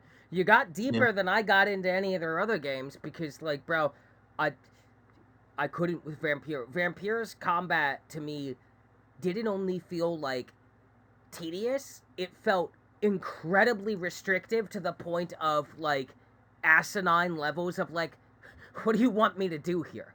Other than just get mhm, lucky for half of the fight so I can maybe like slam my head into the wall that is this game's combat system early on because I have no fucking ability, nothing to work with. It felt like I had nothing to work with and no way to acquire something to work with. Like, mhm, Vampire to me felt tedious, but also wildly restrictive and overly punishing when it's like, of course I'm not gonna be able to like beat this. Like, I don't have anything to work with. There's nothing. It just irritated the fuck out of me. But like, I can see how Banishers suffers from the same problem. I was surprised that Banishers was the combat it was good enough for me that I could get by. I will say that if no, Banishers was like slightly not as good as it is, gameplay wise, I wouldn't be able to play the game. If it was even slightly off, right? Like, yeah, I yeah, don't think yeah. I could power through it either. I think I would run into the same problem. I think it's just on the line for me. Um, which gives me hope because in my experience, every Don't Nod game gets better with the gameplay. Yeah, and I think Evil West was one of those weird exceptions where they try to go back to the sort of PS2 style of brawler. I think that's kind of what their inspiration was. Yeah, But that the was a thing is weird that game. like the thing about at least that one though was that like It the felt brawlers arcadey. back yeah. And Yeah, Arcadie's very okay, arcadey. but like the thing is that it just didn't meld well. Like there was just something about just the way that they've made this arcade style combat that just didn't flow well enough that I was like, I don't feel like Honestly, going through it like anymore. I need like Don't Nod needs to like team up with like the They need fucking they need Team Ninja or Platinum Games to go in there yes, like we yes, need to show you yes. how to actually make a fucking game. No, no, you just need to let Don't Nod write the world, let them just build the coolest, most fascinating characters in world and lore. Like the lore of like the world of Banishers is one of the most fascinating, unique things I've ever experienced. It absolutely enchants me every step of the way and how bizarrely different it is. But again, yeah, it's just like y'all need to hire like just like even a small team that Yeah. like is just like combat design specialists, right? Like people Yeah. who have only worked on combat for like the last 20 years of their career. Yeah. And like it's like it is a shame that Don't Nod's games hinge on is the gameplay going to be enough for you? And it is a case by case basis on the game, but also the person. Cause like I love everything about Vampire except playing Vampire. Couldn't get through it. Mhm. To this day, I wish I could. Every now and then I boot it back up and try again, and I never get any further. It's the same fall off point every fucking time. And I am still equally fascinated by everything in the game besides the gameplay. Banishers is the first one that I was like, this is good enough. I can work with this. It's enough for me to work with. I would love for it to be a little less tedious and certainly way more fluid.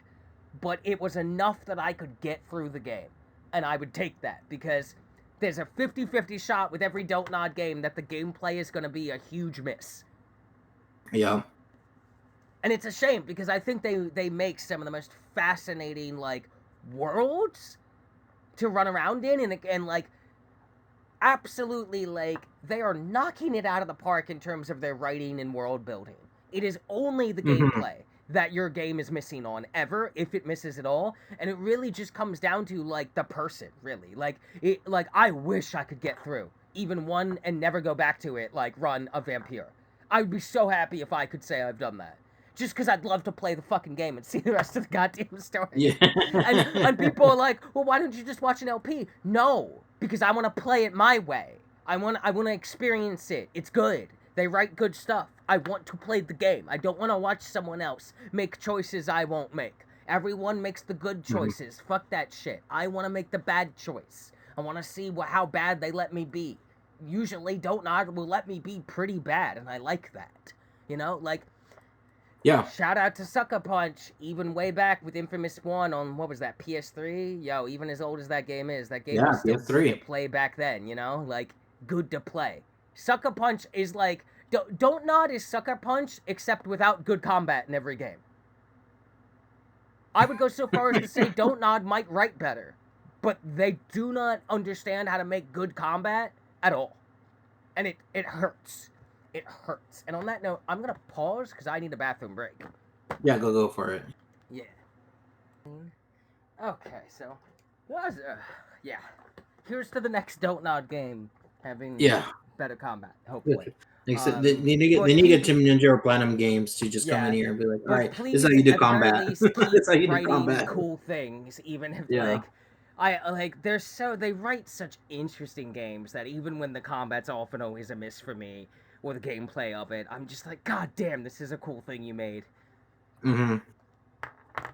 Um, and that's it for really what I've been playing this month as like the main thing. So we will hand it over to you for what you've been playing this month, and then it'll swing back my way for the news, where nothing bad ever happens at all. Yeah. I guess in the vein of talking about interesting concept but bad gameplay design, or at least weird gameplay design, Uh-huh. I've also been playing uh Darkest Dungeon 2. Um Oh, okay, okay. and so the thing is that combat, yeah, it's been pretty much the same. They did overhaul some of the system a bit with how things are. Like it's I think the weirdest thing about that game for me, at least, Mm-hmm. is like here are the icons of like what each does or what they look like and what they're named. But like Mm-hmm. don't really give you a good description of what you should what kind of they should be doing, and in some cases, kind of like there are icons that like aren't even on that like icon guide, and I'm like Yeah. I probably have to look up what they do, but like either way, like that game, like yeah, it still plays like a Darkest Dungeon in the combat sense. Everything else has been just overhauled, has been completely Mm-hmm. changed. So I assume you it played the first one as well. yes, I have played Which the do first you one, prefer? Darkest Dungeon 1, I think. I am the opposite. I prefer two. And the reason I prefer to is because I am the most cursed Darkest Dungeon player in the world.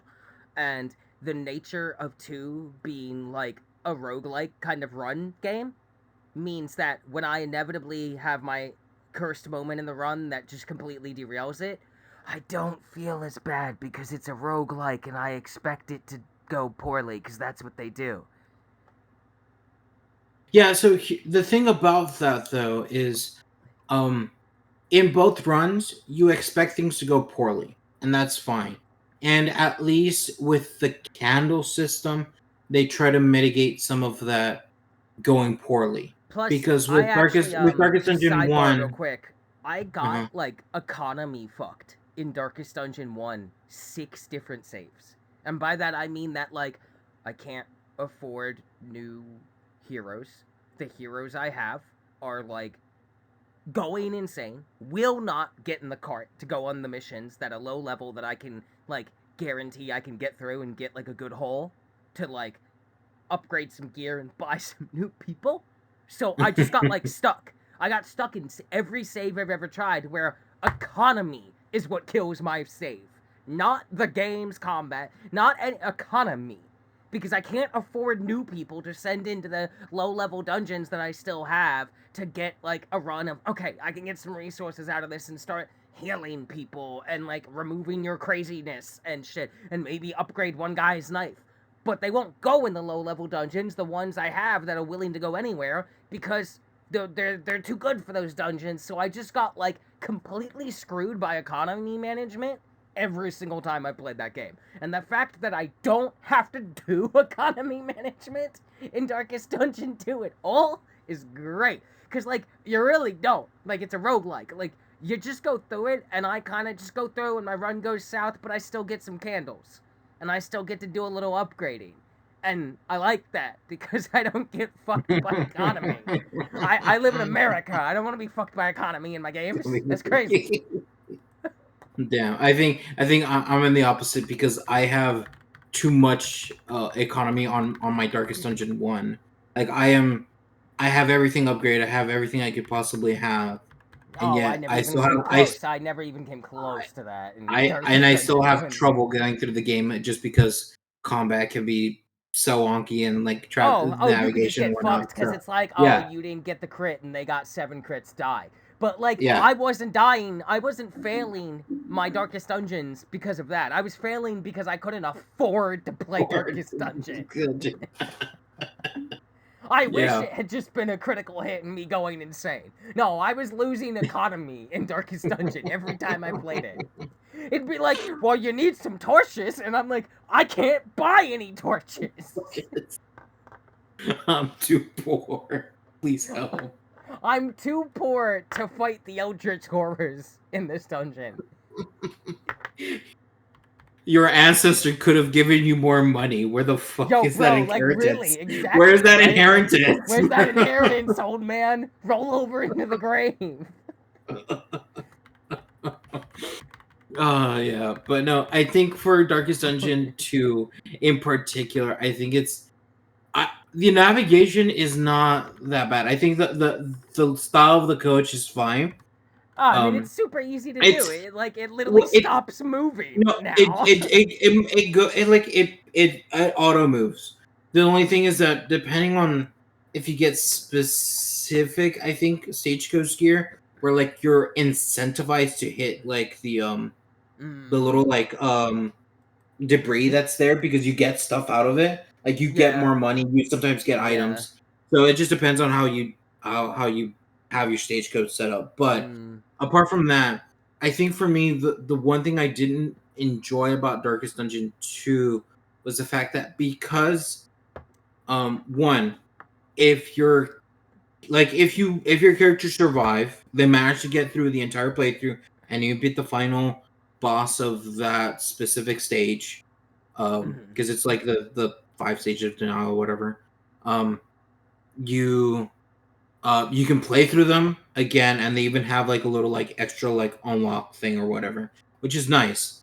But the thing is that that means like um they have to try to make it way through all of it, because I know if you do not make it towards the end, like if by the second stage and above, if you don't have the trophy, you don't get to go to the mountain. So your run ends Oh, there, and you oh, I have to mean, start I over. don't know nothing about that because, like, like I said, cursed.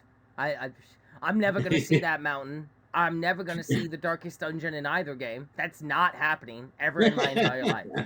I might beat a region or two, maybe three on a really lucky day. I will never see the end of this game, ever. Yeah, the No, the the, no, f- the first. I love those games. They fucking hate me. They fucking hate me. I could like mod the game to give me the best shit I could give, and my character will still hit like a 0 critical heal 7 times in a row, and then like I'll move two Cost inches bleeding. and. I'll move 2 inches, and it's like, here's the Abyss Watcher, and I'm like, what the fuck is this thing? And then it kills me in one hit, and I'm like, okay, cool. God, the amount of times I've gotten 0 crit healing from the Yeah, occultist and then given bleed on someone has been more than one, and has been so yeah, annoying. yeah. See, I get that's why I like Darkest Dungeon 2 is because at least I couldn't get fucked by economy. Oh That God, was the only reason that it's my favorite is because at least I don't have to worry about losing because of economy. economy. Yeah, Yeah. Jesus. Oh, oh my God. But either way, I might put more time into it. I'll Hmm. try to go into the grind, but the thing is that there were a lot of stuff that, like, for instance, in Darkest Dungeon 1, the everything was in the villa. Everything you needed to do, from healing, from Hmm. Yeah. ailments, Yeah, because you quirks, have and your all that hub, stuff. and then you do Yeah, what you need to do, and then you go on your and next then run. you go out. Yeah. So Whereas here in they've done Darkest it Dungeon 2, it's between runs. exactly. It's between the runs. So if you want to cure your ailments on that specific character, you have to find the field hospital. Um, and if you want to unlock um skills for your character, you have to find the shrines, and then so on and so forth. Like, there's specific things that you're looking for in order, if you need to like help boost that Hmm. run. But Yeah. I think in particular, maybe that's the one thing where I feel weird, because the way that you're supposed to sort of have continual progression of the game, even though each run is going to be different, but to feel like you're getting improving through each run, I feel that more in Darkest Dungeon 1 than I do in Darkest Dungeon 2. Because in Mm. Darkest Dungeon 2, a lot of the upgrades that you use for candles will be like, all right, you give more resistance to your character, or they have like to death blow, to bleed, or venom poison, um, and or they unlock a new path per se that you can use, and like that affects like their skills a bit, Hmm. which I think is an interesting system. But like that's kind of the only thing you could do for the character specifically. It's just like slightly improved stats, and that's it. The Everything when it comes to like doing more damage, having more health, that's all during the run. I And mean, as whether far as you're I'm going to, concerned, like people that beat Darkest Dungeon just have like a higher luck stat in real life. That's the yeah, only yeah, yeah, difference. Yeah, yeah. There's no one's exactly. actually good at this game. That's not what's happening here. Some of you just have more luck in real life. Yeah, no, that's what it feels like. And so, and Yeah, that's exactly what I most just, of those games I feel just, like, yeah. actually. So I will keep trying. I will keep trying to unlock more things, because from what I can tell is that if you unlock more, like stagecoach items and inn items and things like that and trinkets, because that's how you use the candles as well. You need to upgrade the stagecoach itself.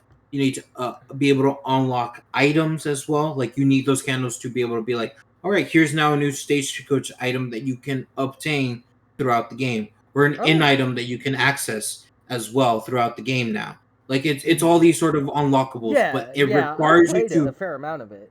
yeah. So it's that sort of deal where it's like the progression of it is a bit more of a grind now. Which I it's not that's not necessarily a bad thing, but at least in my experience for me, like this feels like I'm going to have to go through more and hope to get more lucky through each run than feel like as long as I established as long as I've done like these small Mhm. runs where I can establish an economy and then use that economy to like progress through, Yeah, like in Darkest yeah, Dungeon yeah. One, like that's That yeah, economy, that huh? economy, that economy. Like, But whoo, here it's that like no, there's no that economy. economy. There's none of that. You have to just have to hope that that run goes well. And I think It's in like being particular, a European friend to like an American friend when yeah, like going through it, where you hit them up on the Discord and you don't know what to say because you just kind of turned on the news and like briefly saw what was going on in America, and they're just like not speaking your American friend, and you're just like, so that economy, huh? yeah, that economy. Don't. It's like a Seinfeld episode bit. That economy, huh? Woo, that sure is something. Yeah. So I Oh, said, and in this economy, I think there's also one mechanic that like I can see why it can be good, but it's in just my runs it's been awful, and it's the relationship system. That oh, I system mean that shit fucks is you so bad. it fucks you up more than helps you, and and like that wasn't a thing in the first one as far as I can Yeah, remember. I don't remember that. So like I the don't fact think it that like was you're in the going through first one. runs, yeah, the fact that you're going through runs and it's like, oh, now people hate each other. So every time you do an ability that you have to use to do damage or just buff yourself, now is inflicting some sort of debuff on one of your I characters, will say and it's though, just like, on the flip side though, on the rare fucking times where people liked each other, yo, they were like doing extra buffs for each other that I wasn't even telling them to do, and it was great. yeah, yeah, It and just and never but happens. exactly. That's But the that's problem. And like like, all that is that's a social S link version of the insanity system that's in both games. well, I mean, there's still that too. There's still the Yeah, meltdown that's it. Yeah, or the yeah. thing as well. So Both of them screw you more often than not. Like, yeah, which it's is kind just of the nature of the entire game's theme, to be fair. yeah. But it's just the fact that like when you're trying your best to keep a relationship stable, but the choices that you have to make always seem to be like it's always going to end up worse. Like there's never a point where you feel like you can Homie, that's mitigate just called something. social anxiety and autism. Yeah, but That's just my but life. it, You're just describing it's my life in every yeah. relationship I've ever had, whether it's good or bad. Why are you Truman showing me right now? I just find it more frustrating, and it's like one of those things where I'm like, I want to keep playing this game, but the more frustrating this gets, the more You're I'm playing a not lot of having. games that are like frustrating you, is what I'm learning this game. Yeah, it's weird, and it's kind of one of those things where it's just like, damn, like it's just because of how mechanically this game is playing. It's just Yeah. that the frustrations are much more unbearing, not as Yes. bearable as it would be Yeah. in a different game. It's not that the So game's. It's the same thing. It's like it's not that it's bad. It's that the way this is designed is not good for me the longer I engage with it. Not yeah, necessarily that exactly. it's bad. It's just Yeah, anti me. yeah, yeah, exactly. It's So anti me. yeah, I even had a friend ask me, "Should I get Darkest Dungeon 2?" And I'm like, it's so mechanically different from Darkest Dungeon 1 that if there's anything about Darkest Dungeon 1 that you like, um that it's just most likely not going to be there. It's just gonna be different. So It is a I very can't. different game. It is a Yeah, very so different game. I almost hesitate to even recommend Darkest Dungeon 2 to someone who's like, I enjoy Darkest Dungeon 1. Should I get to? I'm like, it's way too different. So I don't like know. they're just gonna make Darkest Dungeon 3 and it's just gonna be a straight up like fighting game, right? Oh my god. As Yo, wait a if minute it's though. That would be kind of lit though. That'd be kind of lit though. Yo. All right. So here's the question. Here's the hypothetical. If Darkest Dungeon 3 is just a fighting game, what's your main? Right? Like if it's just Street Fighter, but it's Darkest Dungeon characters, what's your main? Who are you playing? uh are they gonna That, add any character okay, no, I no. guess my question is You take the classes from the two games because there's some overlap and some not overlap, and you just those are your fighters. okay, Abomination. Abomination? Okay, I'm Runaway. I'm 100% Runaway. I'm gonna dash into the shadows so you can't target me with my iframes and throw fire at you and zone you the fuck out. 100%. I'm just playing Link and Soul Calibur 2 at this point. Just spam B, win the game, easy. Shout out to all the kids who know exactly what I just described. I'm just I use my human form to do grapples, You're lengthy grapples too, 100% grappler, and to 100% do grappler. Abomination, and then I just start wailing on you. But you're just Akuma. You're just Akuma, but grappler. You're just Yeah. grappler Akuma. All glass cannon. If you get in and get the grab, it's over. You just demon fist up close. But yo, I'm the Runaway. I got a little pokey spear. I've got a bunch of backdashes and projectiles. You ain't grappling shit, homie. Oh wait, my character can be kind of a zoner too, because if I puke, I make an entire zone unworkable for you. So Yeah, but I I've got can all these maybe potentially. backdashes and fireballs. Yeah, I but can if literally you're turn back, invisible. Invisible's not gonna stop you from getting affected by spit. You don't know where I am to spit. You would absolutely lose. Get out of town. I'm not gonna let your startup animation to do your spit is gonna be way longer than my quick fireball throw. I'm just gonna spam the fireball. Get fucked. It's just the dumbest conversation we've ever had. Although Jesus. seriously though, these characters would make a great fighting game roster. Like real It talk would be though. It would be so interesting. I It could would see be lit that. as hell. It would be lit as hell. I'd be all about God. that. That'd be great. It plays like Skullgirls. Oh my god, that'd be so good. Yo, Wait a that'd be minute. sick as fuck. Wait a minute. We're geniuses. We're talking here. Yo, Let's. Red Hook, slide into the DMs. Have I got a pitch for you? Oh my god. Oh my, that actually, I would play the fuck out of that. I'd play that. I'd play that. Fuck. All right. Bruh. Okay. So. That's awesome, actually. All right. So now we're moving on to another game I've actually been playing, and this one I didn't even. Have you enjoyed this one? Here's the thing. I'm in mixed as well about this one. I'm mixed as well because again, we're talking about gameplay just being weird. Bro, and it's weird because all these weird gameplay games. What's going on? Are you okay? I'm not okay. I'm not okay, girl. I'm not okay. Because okay, here's the thing about this one though. It mechanically shouldn't be different from its previous predecessors because it's the exact same game. It's the exact same game, but it plays worse. How can you play worse? It's really easy actually. I could name a couple games that did that actually. I don't understand. What is it's Dying Light the Beast. It's a Okay, so let me stop you right there. The problem is you're playing Dying Light. Here's the thing: Dying Light is actually a good game. Bro, like I hate Dying Light. I'm gonna be honest. I own the first one. I actually won like the full fancy edition of the first one for Steam on like a stream. Tried to play it, and like, I fucking hated playing Dying Light. I've tried to play Dying Light 2 because it was given out on PS Plus at some point. Hated it. Every time I've tried to engage with any of Dying Light, my brain goes, if I wanted to play a bad zombie game, I would just boot up Dead Island Riptide.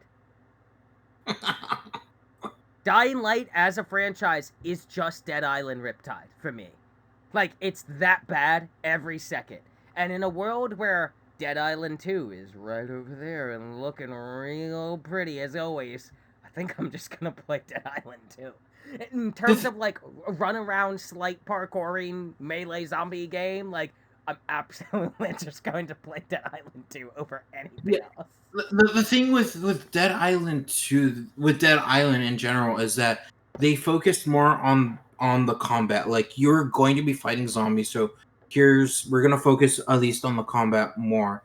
With Dying Light, they were trying to be like, all right, let's add elements of like Mirror's Edge, so the parkouring system, and make Yeah, except it's traversal of not the area. good like Mirror's Edge. The thing is that with the parkouring system, at least in Dying Light 1, I enjoyed. Like, I actually enjoyed because here's I hated and it so much. no, I was here's the so reason fucking why. annoyed. Here's the reason why. Because they gave you one specific item, which was the grappling hook. The grappling hook from Dying Light 1 was the most overpowered and just versatile, like, parkouring traveling gadget there was, because it made you almost like Spider-Man. Almost. Not like Spider-Man, but almost. Because when you grappled with that hook, it would literally pull you to where you shot it. So if there was a 3-story building, that grapple hook could go all the way up. You would grapple to the edge of the building, and it would take you straight up. Just I zoom. got bad Like, news it was for being it was like Batman. almost It was like Spider-Man in a zombie apocalypse. Spider-Man doesn't survive that. So if you're almost Spider-Man, you are not surviving that. But Also, if how does Spider-Man not survive the zombie apocalypse? Motherfucker, he's got Spidey sense. He always knows when they're coming. He should be able to always avoid them. it's called the writers. There's this thing called the writers. They do what they want. It's called bro. I don't even remember when do you get the grappling hook in Dying Light 1, because I think I turned it off before I got to that part. It's a bit ways through. I think the thing about the grappling hooks in all 3 Dying Lights is that it takes a while before you even get access to it. Yeah, like, So dude, I tried to play I the think it would have first been a and the while second. since. I Yeah. fucking the way those games play. I'm just like, bro, this is ass. Yeah, no. I hate It would have this. taken you a while to get the grappling hook in the first one. But once you get access to it, and I don't remember if like there's a leveling for it, but at least in the way that that grappling hook. Oh, I think there's skills to kind of improve the grappling hook, but otherwise, that grappling hook was so good at traversal, so good at everything. It was just like a really fun gadget to use, and so because of how overpowered it was in terms of traversal, they completely reworked how grappling hook works in Dying Light 2, which is okay. It's not bad, but it's not great. It's not really that fun to use per se. In terms of just like how to navigate with it. Mm-hmm. It feels more like a thing that you use to engage enemies with, because you can just grapple an enemy, pull them towards you, they would knock on the ground, and then you do like basically like a finishing move while they're on the ground to kill them. And that's how you basically affected it. But traveling wise, it was just like it was whatever. And so in Dying Light the Beast, they were like, all right, we'll give you the grappling hook from 2. Way worse, so you have to upgrade it. Mm-hmm. But if you want the Dying Light 1 grappling hook, you can only get that as a skill while you're in Beast mode. Now, what is Beast mode? In Dying Light when 2, Mr. Beast injects you with the T virus. Yeah, he just appears off screen and just like puts a shot at you, and you're like, okay. It's when Mr. Beast injects you with the T virus. Beast Games Season 2 coming soon, baby. I've got $1 million for the first person that lets me inject them with the T virus. God. Why is if I hold up a picture of Mr. Beast and Albert Wesker, there's no difference if you squint. I gave 100,000 participants the T virus. It's what?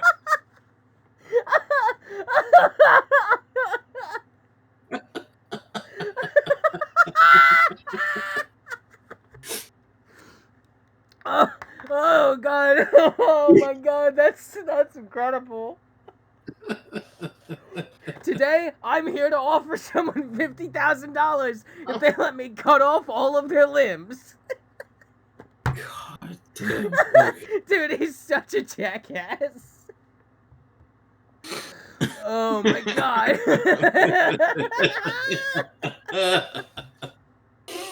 Oh fuck. Dude, Okay. like I can't shake the mental image I have of like the Mr. Beast teeth smile with the Yeah. Western glasses, and he's just holding the T-virus injector. It's that fucking thumbnail where it's like I am crying. it's the thumbnail where it's like his face and he has his hands on top of two people's like on someone's shoulder like right up next to them. It's just like the saddest face of like the person in front of him. And he's It's just like injecting into the vein of the neck yeah, to clear of zombie virus. yeah. I can't breathe.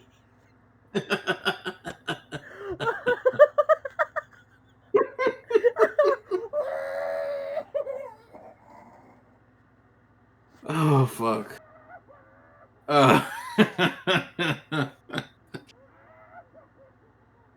Okay, I need to go, but I need to start going because we're gonna get stuck here.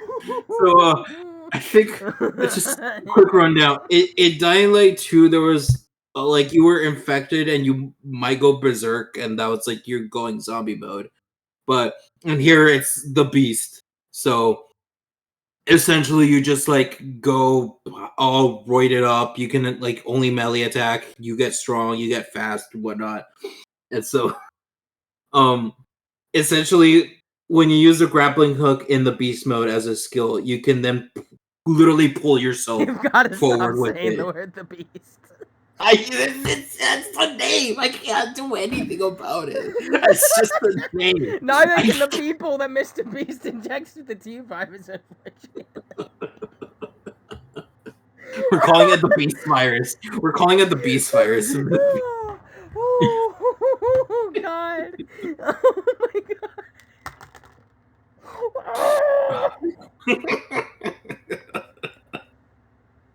Oh fuck. Okay, I'm gonna try to stop talking about Dying like the beast. Just know it plays so much weirder than like its predecessors. Like I don't know how they messed up some of the combat and stuff, but it just does not play as fluid as before. It's just weird. Oh fuck. Oh my God. Oh fuck. Oh. You know what? That's all I'll say. That's all I'll say. It's just weird. It's just weird. Oh fuck. Okay. What else have I been playing? Oh my god. Okay, so I played Sulfur as well. I'll go back to that too. Talk to me about Sulfur. What's it like Okay. outside of the cave? Outside of the mines? Damn, it's not great, I can tell you that much. How do I get out of the fucking caves? What do I gotta do? You gotta get to the end of the caves and kill the boss.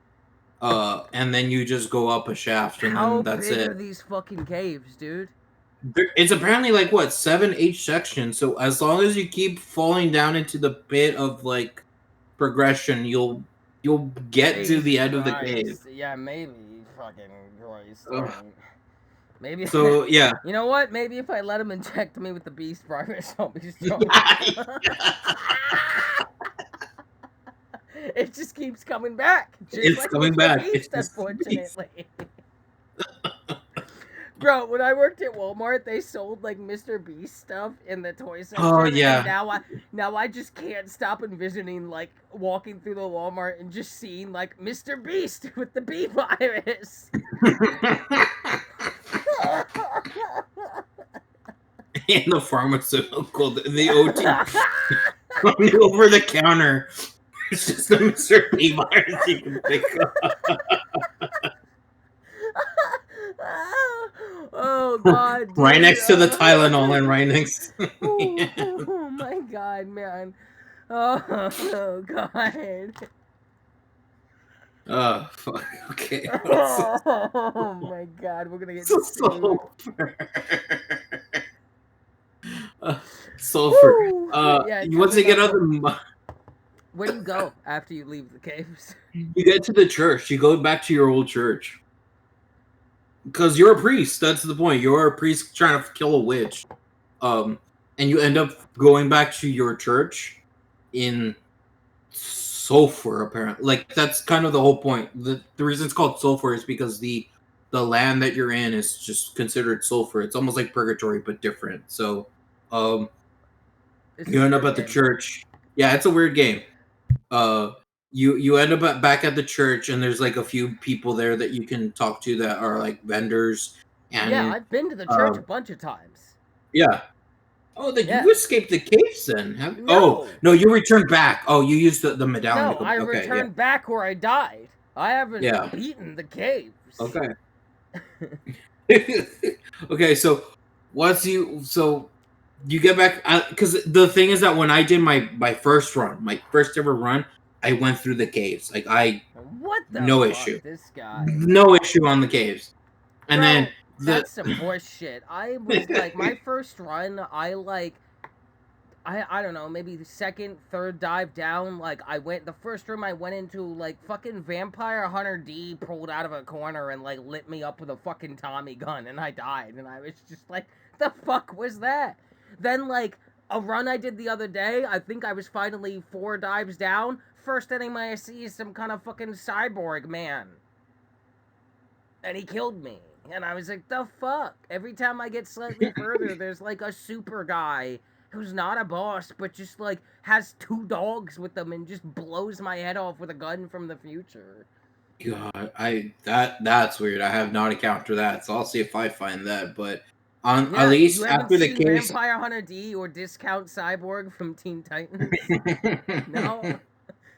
no. You will. Why don't you go back to those caves? There's more there to see. Oh my god.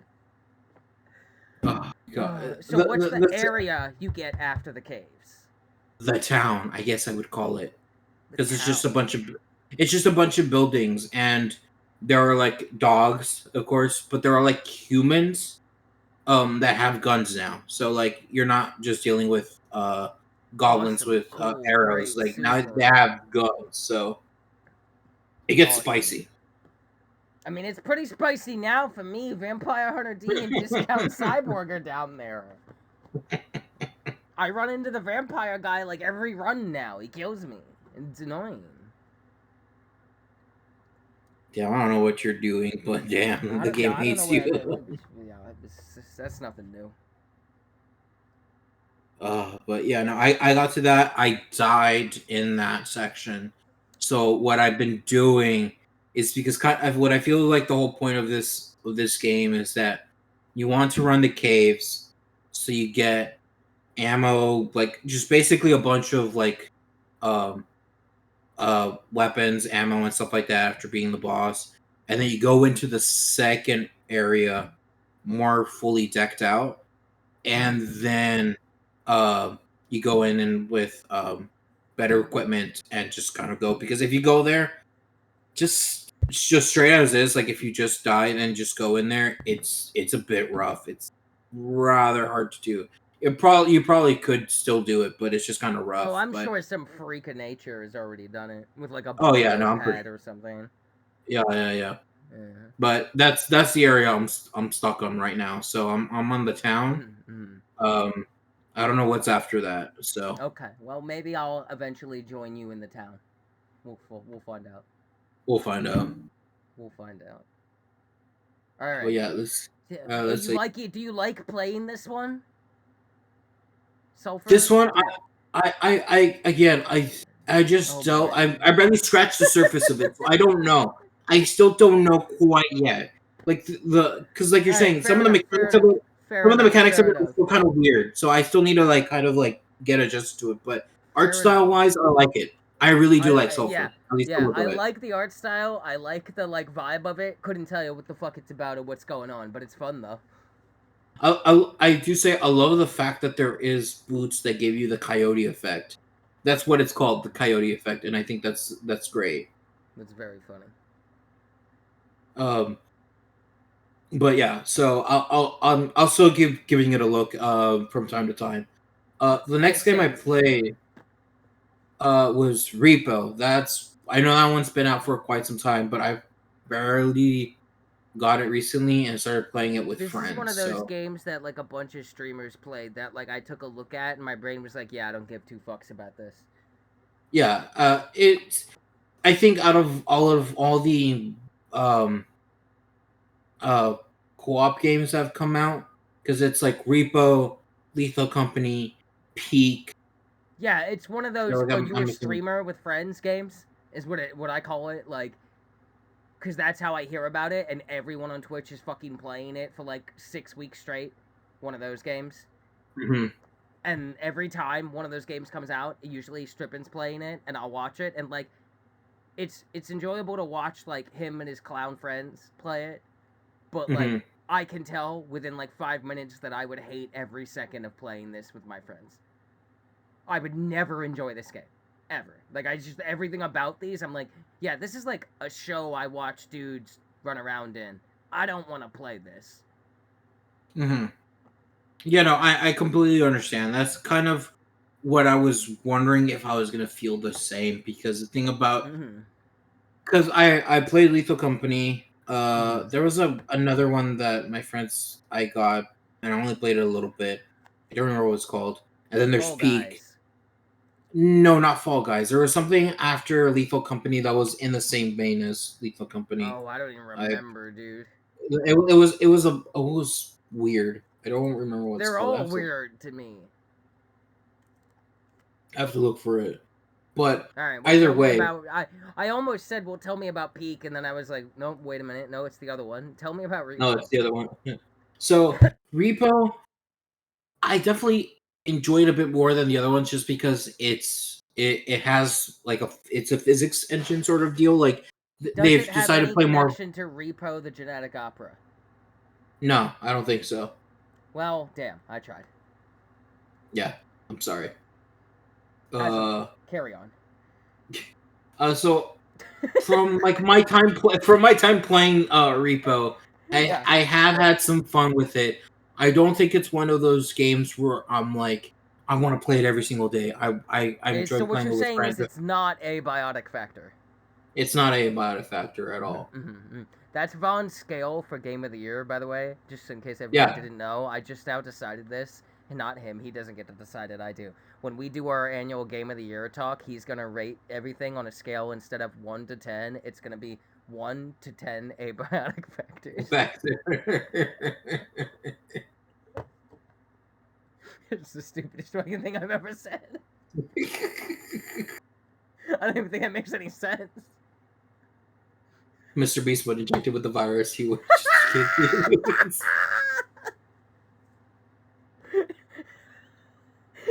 Dude, why does his smile have so much teeth? I don't know. He's like I don't Melina if she know. had human teeth.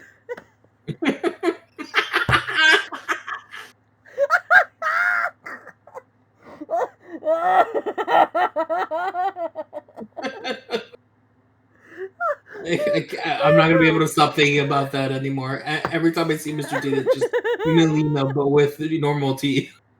He's just like he's just in like a generic colored ninja outfit, you know, like a Sub-Zero but a different color, and he just like pops up behind Shang Tsung and injects him with the beast fire. And he's got the teeth smile. Oh my god. Oh god. Woo, rich people are weird, man. They're like subhuman or something, I swear. Oh god. That's definitely up. I'm just gonna go ahead. Tell me about this game. I'm just Yeah. gonna type out So a I, potential title here. yeah. So I guess the whole point is it's in the same vein as, like I said, those other games like Lethal Company and whatnot, where you're trying to grab items of value, bring them back to extract with them, and then try not to get killed by the monsters um in the map.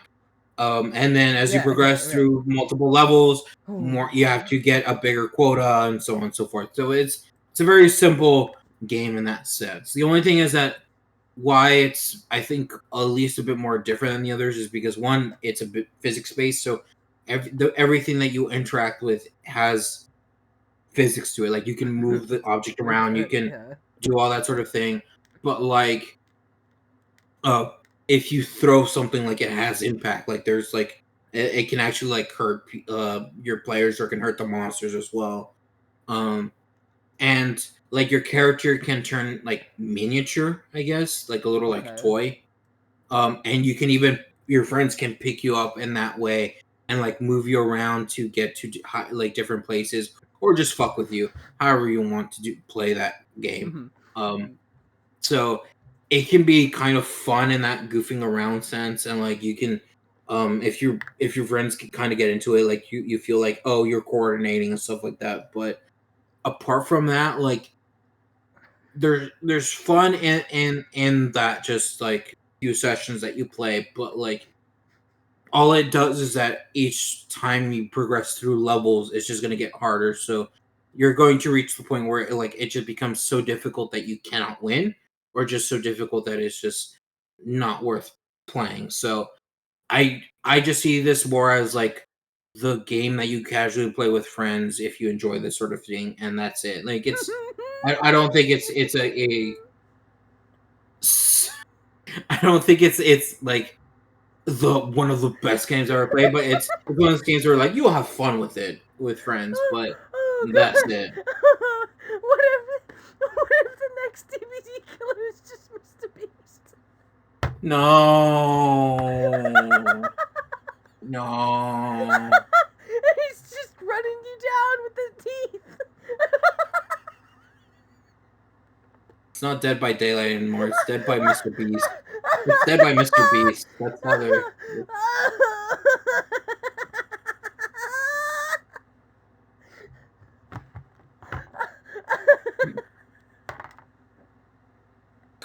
Oh my god.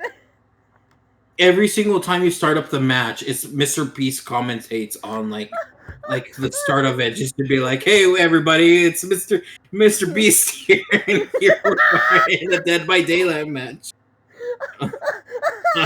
I'm here to kill you, and I'll give you 5,000 points if you manage to escape. So go luck, y'all." That's so little points. That's like nothing. I didn't say he was generous. I just said he was going to give you something. Oh my god. And when he's chasing you, the red stain from the killers just comes right out of his teeth.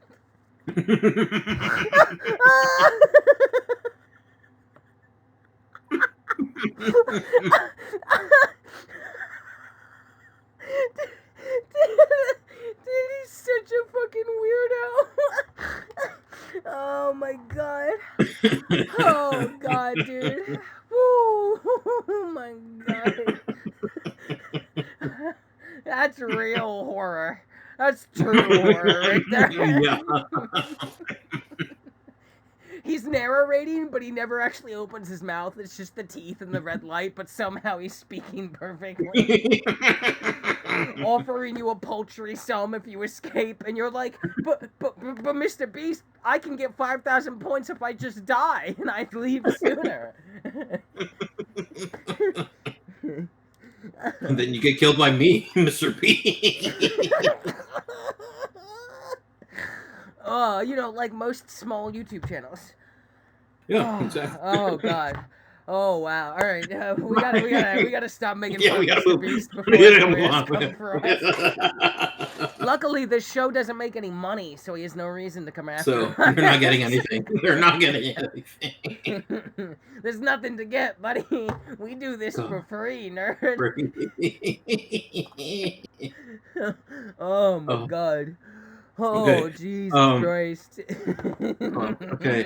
What else do I play? Oh, I try to go back to Yakuza 4 because of all the Yakuza announcements that I did not know of.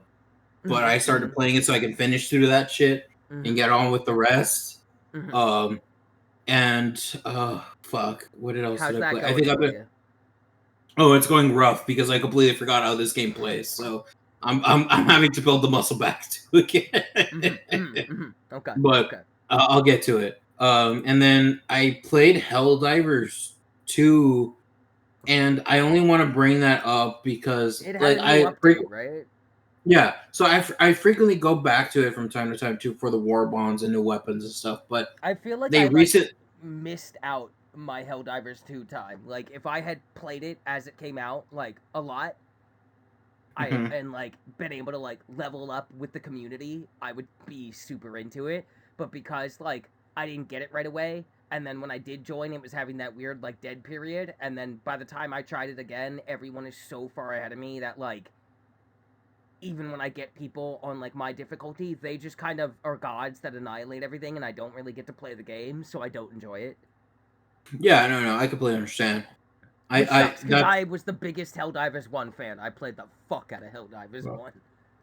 they so what they have is because at the end of August they released the legendary war bond of Halo ODST, Mm-hmm. which basically kind of was a welcoming war bond for all the Xbox players that now have are being able to crossplay with PlayStation and Steam and like The second I best don't know. Halo game.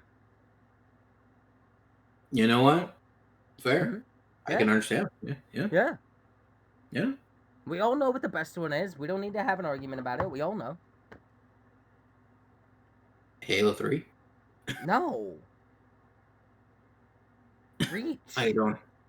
Oh, Reach. Come on.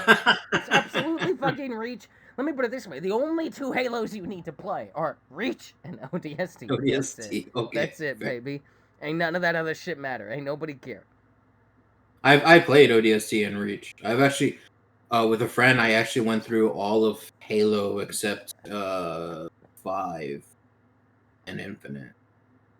I went through You're not one, two, missing out. three, ODST and Reach You're not missing out. and 4. You're not missing out. All right. So, Uh, the so Helldivers 2. yeah, so they brought people back with that, and then they added and then a war bond literally like the week after came out. That was like a dessert war Mm-hmm. bond per se. But the thing about that war bond in specific as well is that it was coming in with new update with different terrain for bugs as well as like a new strain of bugs. Yeah. We were And going to like you're going to like the bug like their home planets, right, for the first time or something, right? sort of like you were You're finally going to going like underground into the underground. hive. Yeah. Yeah. Yeah. Yeah. Bro, that So sounds hellishly fun if I was like leveled to do shit in that game. the You know the what? You know thing what? about that I'll be you know, there for Helldivers 3 in 10 years. yeah. I'll see Might you be then, sooner. soldier. We don't know. We'll play. It might actually be sooner. This game's really popular now. Yeah, the thing about it is that with Helldivers 2 with the recent updates, and the thing is that Helldivers 2 has had a history when it comes to updates and balancing that have always kind of made it worse for the player. Just like Ooh. in just terms of like weapons and stuff, it always feels like they're nerfing things Mm. because they're like we want to balance it out, but nerfing it makes it less fun in that sense. Like Mm. it's Mm. the way we wanted balancing more is like bring things more up to power, so I everything agree. kind of I am feels always a viable. fan of buff before you nerf, especially in games that are not PvP at all. Yeah, Always buff exactly. before you nerf in that. Yeah. So that's what people want, but it has always been very nerf Mm. things down. So there was this very infamous point in Helldivers 2. I think this happened last year, where Mm-hmm. they had a 60-day plan where their whole point was to do a lot of balancing and updates and fixes Mm-hmm. to the game, so everything felt better to Mm-hmm. play, but also like all like the things that we were complaining about in terms of balancing, they were trying to sort of revert and try to Okay. improve to the game. And Run it back so a bit, basically. yeah, run it back essentially. Now the problem is that when this update came out with the bugs and everything, a lot of things started noticeably break more often, and a lot of like the bouncing when it came to the enemies felt off, especially that new strain that they added. And because how the cave system thing kind of worked, um, a lot of stuff just started breaking down after like the second update that they did of that map. Like if you were in the cave system and everyone died, it basically soft locked the game, or you couldn't Oh, do anything. You oh had to my, literally exit out of the mission. oh Um, jeez, that's bad. yeah, like it was bad. It got really really bad, and so now they did, and because of this whole thing, they now had like a almost people started going back into the story page and do like negative reviews like, yeah, no, stabilization is bad, balancing is bad and stuff. And so it Mm, got to a point where like the Helldiver Arrowhead had to put a news update earlier this week being like, hey, so yeah, there's been a lot of issues going on. We want to get this game into a better state. So this is some of the stuff that we're trying to work on. But we're trying to do this as sort of like not a big update, but we're doing hoping uh to bring smaller updates to sort of bring everything back, because they even mentioned this themselves. Um, for some of the bigger performance pieces, we can't wave a short turnaround magic wand nor a 60-day patch to fix them fully. So we're working on a bigger development plan as we address some of the larger concerns. Um, mm-hmm. but like so like yeah, they noticed things have gone bad, and Yeah. this is kind of like, I think this at least specific update kind of shows how Helldivers 2 has just kind of been in this sort of ebb and flow of like it gets good and then it goes bad and then it starts to try to like recorrect that, but then it just starts getting worse, and it's just like it's a very weird feeling as a player, because you just want this game to not only just run well, even though they're running it on a engine that has been discontinued, so they're working on something that like they own, no one really works with anymore. Oh wow. But Okay, I did not know that. yeah, That's crazy. yeah, like the I forget what the name of the engine's called, but like this engine has basically been discontinued. Like no one works on this engine anymore, Mm. except Arrowhead, at least for some reason. So they have to work on bug fi- bug fixes and everything by themselves and try to see what they can do. But just in terms of like balancing stuff, it's just always been like an up and down sort of thing, and sometimes it brings things back up to feel better, but then they start nerfing a lot of things that get overused. uh and they're only get overused because it's the only thing that seems to be appropriately handling the situation that they've added, of the content that they've added, instead of being Mm-hmm. like, well, let's just bring stuff up so more weapons can handle Did what we're you using. did you play So Helldivers 1? no, I didn't even Okay, know so Helldivers was a thing. I played the fuck out of Helldivers 1. Like I think I had like a couple hundred hours in that game. Um Helldivers 1 just kind of was good and remained good the entire time. But it so Helldivers 1 is a top-down game. Hmm. Um and it never really like the game came out, and as far as I remember there wasn't really like updates in the way that like you know, there wasn't new content coming. The content was in the game, and there was the game. That was it at the time. And there was the bugs, the robots, and the Illuminate. Like they were in there, and you just got further in the game until you started seeing the harder factions and stuff. But like it didn't have new content coming ever. It just the game launched and it was just good. But it was also a Hmm. much simpler game, even though the premise of it is exactly the same. It was top down, Hmm. like a top down view, very much clearly an indie game. Which is why when Helldivers 2 was announced and it looked like that, I was like, holy fuck, that's a huge step forward. Like that's a big leap in just like how that game has to be made now. So I Hmm. wonder how much that has like affected their development issues. Because it was literally like Helldivers 1 launched, there was never any like updates of mass content coming to that game. And it was top down and that was it. And it was a blast. But it was way simpler in terms of like what it was, even though it is essentially the same game. But like Helldivers 2, infinitely way more going on than Helldivers 1 had. So I'm wondering, I don't know if it was the same engine either. I have no idea. But I recall Helldivers 1 just being very solid the entire time. But also, like, Helldivers 2 is, like, kind of like a live service game. You know what I mean? Like, it's getting content. Yeah, Whereas yeah. Helldivers 1 was not. It was an indie game that came out and was really, really, really good. So I wonder Yeah, if it's the same engine. I wonder if that's why it's having so many issues. that could be it. If it's the same engine, then them having to just kind of rework the whole thing makes complete sense and as to why it's breaking down. Yeah. If it was just a different engine, then I can understand them. Like I said, it's a discontinued one. They have to kind of basically work everything out themselves, which at that point kind of configures as to if this engine is kind of being so bad to run, then it sometimes might be better to just tr- do everything on a different engine, which is what I'm thinking. What Helldivers 3 is going to be. They're not going to do it on the same engine. Yeah, They're probably just going to move to I like would Unreal or something definitely. like that. I mean, with the even with the up and down like lifespan of this game, the fact of the matter is that Helldivers as a franchise has been a smash hit now unexpectedly for Sony, especially.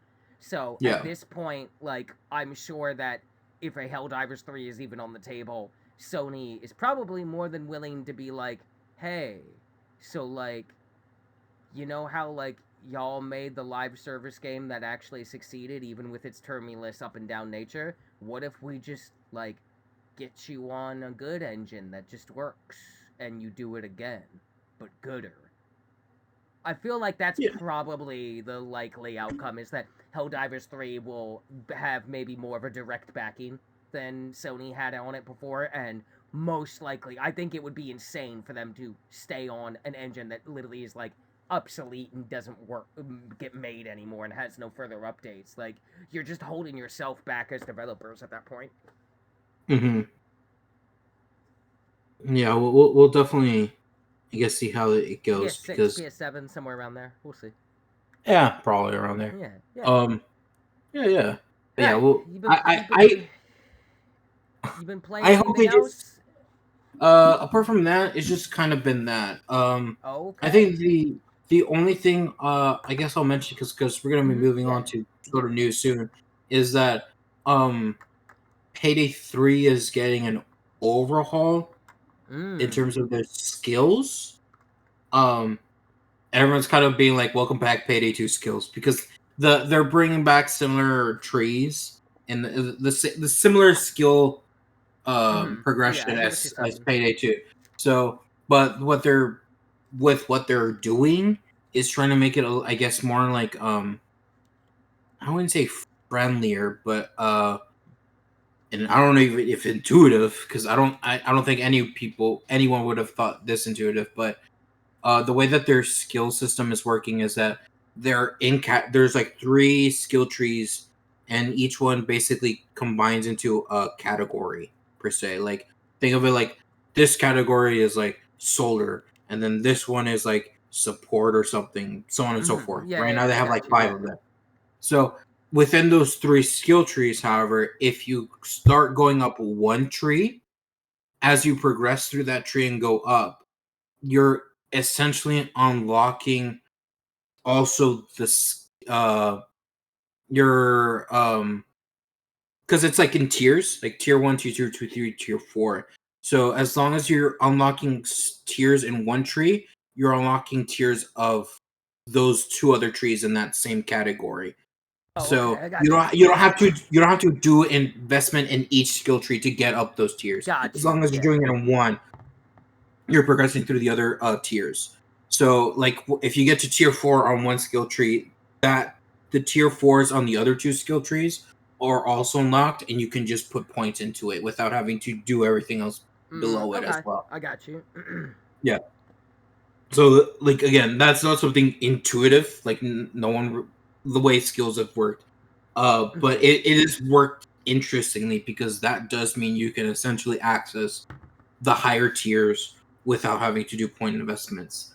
But how they decide to balance that out, we'll see. Like depending on how many points you get to invest and whatnot. But Mm. it does make it at least seem more interesting because from the skills, at least of how they showed them, they're mock skills right now. Like nothing is fully developed yet. These aren't Got you. I see finalized. what you're saying. Yeah, yeah, So, temporary. so yeah, temporary. So right now, from like at least the skills that we're looking at and how they work, a lot of them just seem to be like this skill works for these weapon classes, and then it works this throwable Gotcha. and like or something like yeah. Very So basic sounding in work in yeah, progress. yeah, very work in progress. But at least what the skills um, do at least feel like if you're trying to invest in that singular tree, it feels like the you'll feel um for lack of a better term, powerful in that regard, like in that one specific attribute. So, for instance, Got you. Okay, yeah, no, um, specialized. yeah, yeah, Yeah. specialized. So, like, I think I'll put it this way: there's the throwable, the frag grenades. If the more you invest in that tree, the more points you put in that tree, the stronger your frag grenades will do. Just in general, just as flat out in general, they'll do more damage. But then as you put more, but the higher the tiers, the more different things that your frag grenades will do, or like you get to carry more frag grenades at the start of a heist, or you get to recover more frag grenades in this particular way, or they act differently. Like they're now impact per se. So like instead of like waiting on a fuse, it'll immediately hurt. But Yeah, if yeah, you I got you. Yeah, yeah, yeah. variations. So variation. So the way at least it's looking right now with what template they're working on, this does feel like it'll bring about more builds that are interesting. Um, compared to what right now is with Payday 3.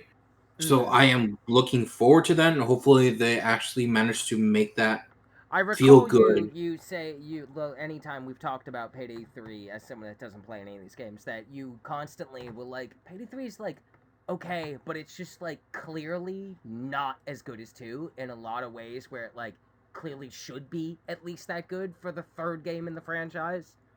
Yeah, like the gameplay wise, like the shooting, they definitely like improved it. Like it all definitely feels much better than Payday 2.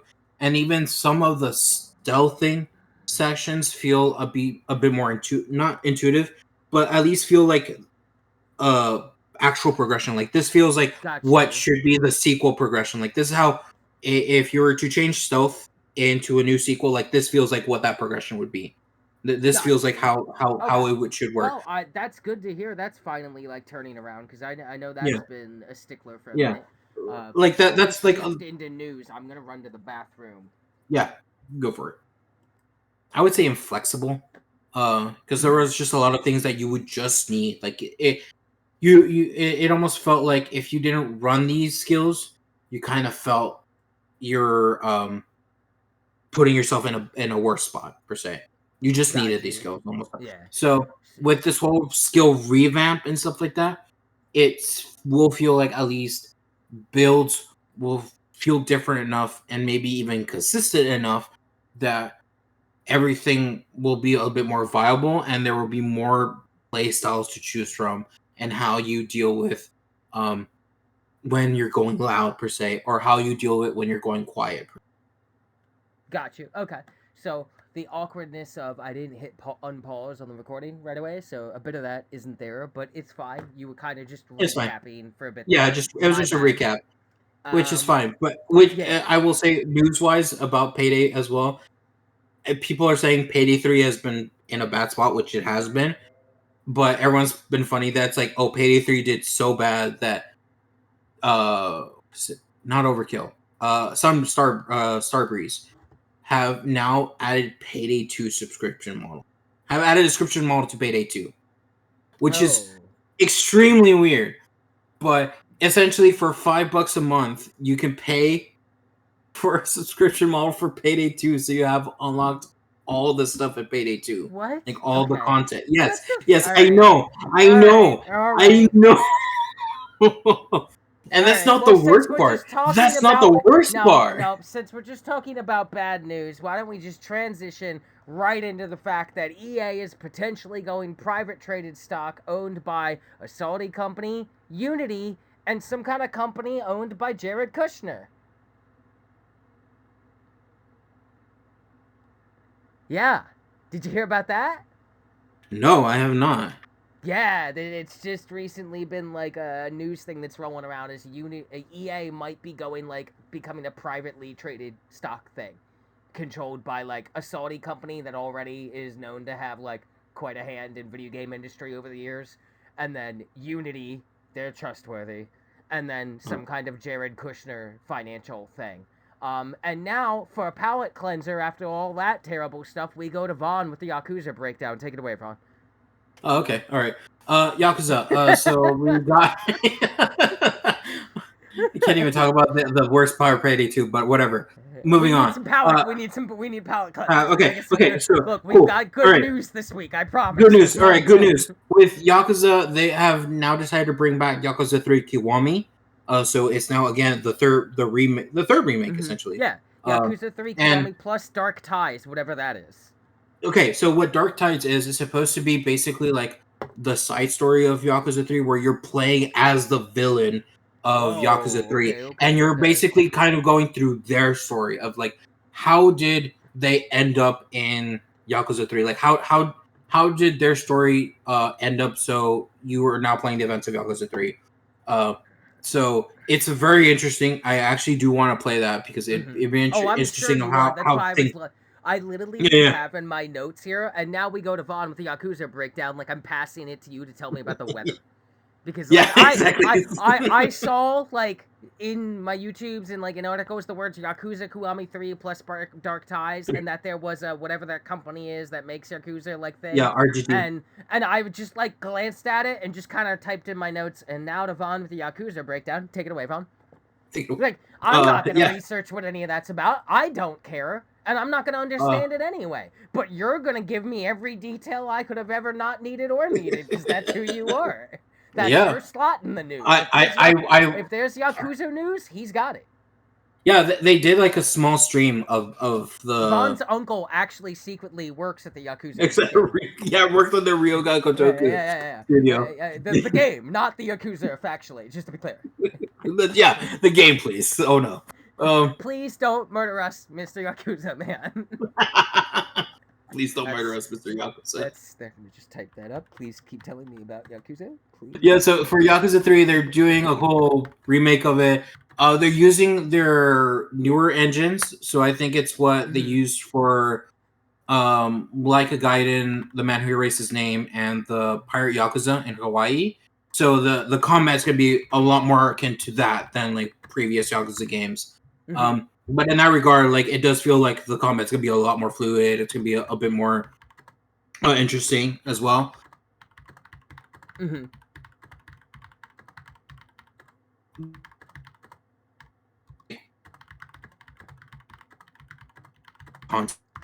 You're good. More. Oh, you became like robot-y. Are you there? Uh-oh. Oh, nope, you are still a robot.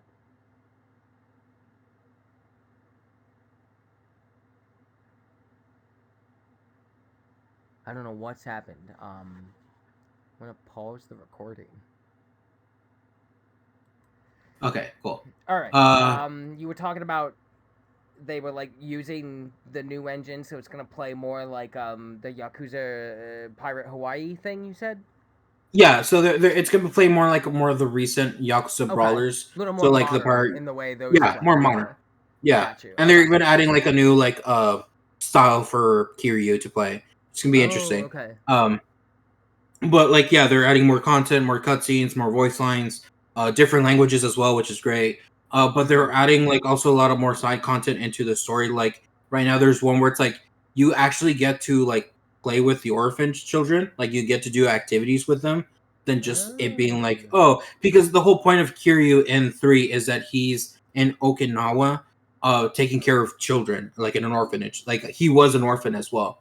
So he wants to like as an adult like be like that sort of parent that like takes care of these orphan kids. And so now in the game like there were like sub stories that you did with the kids, but that's about it. Like it was very limited. And here like you're actually doing like activities. Like I think you're supposed to be able to like take more front to the beach or play like games and stuff like that. Like it's cool. Like I think that's a really nice thing that they did.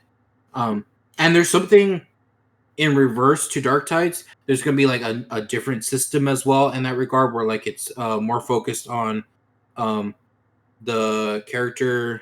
I think his name is Mine, and then with another of I think his boss or someone.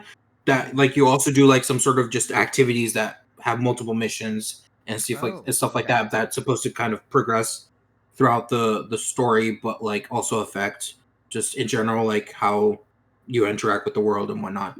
Um, Gotcha. but so they're adding just a bunch to this. Like this is technically will still be Yakuza 3 in name, but enough content changes and stuff added that it will feel like it's a completely different Yakuza game. Like it will feel like almost like kind of in the what remake the Resident Evil remakes are supposed to Got be. you. Yeah, Like totally. Okay, I totally get what you're saying then. Yeah. yeah. So I'll Uh, definitely pick it up and we'll play through it. oh, I'm Um sure I will hear all about Yakuza Kiwami yeah. 3 and Dark Ties. Yeah, it's gonna be. I think I'm very excited to play Mine because the combat system that they're saying they're going for Mine is like a boxer style type of fighting, Oh, but like okay. but the way that he fights because he's supposed to be the villain is supposed to be more like his very dark side coming out, and it's just like okay, Oh, okay. it's Okay, funny got how you. Yeah, they yeah, say yeah, it, but yeah. it, It's like Yakuza. It's a his Yakuza attacks, game. yeah, but his attacks Yeah, are yeah. supposed to be like more vicious. Like he grabs someone and drags them like on the ground, just like dragging them through before like throws them forward and stuff like that. That's Like crazy. Yeah, I it's love that. That's great. it's dual, yeah. So Um, he's going so he's going beast mode, as you would say. oh god, let's not start. We look. It's already like 9:35. Okay, we're in my Okay. like bedtime hours. We gotta get going. Okay. All right. So just a couple things. You know, some shows happened. Yeah, Neo a lot three, of them happen. Neo That was three weird. release date February 6th, 2026. I played the demo, quite a lot of it when it was there. Super enjoyed it. I am a known Neo enjoyer. Neo continues the franchise trend of more is better, and they are correct to do so, in that all the mechanics of like the previous game just keep getting piled on with more things, and in this one you have two styles.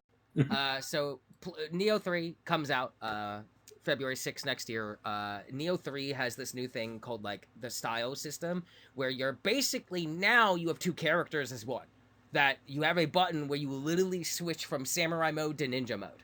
And each one has different gear and unique weapons that only they can use in their own skill trees. And you can switch like in the middle of combat. So you can actually kind of like blend their moves together a bit by timing the moment right. It's really interesting, and it makes the game even faster and crazier.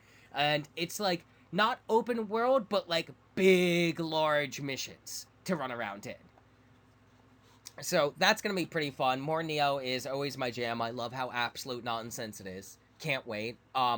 Marvel Wolverine got a gameplay Yes. trailer. I'm gonna say this right now. The first of all, that's a good Wolverine voice. Excellent. Second of all, I immediately care way more about Marvel Wolverine than I cared about any of the Spider-Man games that came out that I have never finished. I care so much more about a cool Wolverine game than I care about a cool Spider-Man game. I'm gonna be honest. Um, we finally have a like trailer instead of a weird teaser for what is now known as OD Knock, Kojima's I'm Making Silent Hills game. I cannot tell if this is an Xbox only game. I hope it's not. It looks fucking horrifying. And the current ongoing theory is that based if you watch that trailer and what's going on, and it's very, very like fucking freaky and creepy. I love it. OD Did you probably stands for other dimension.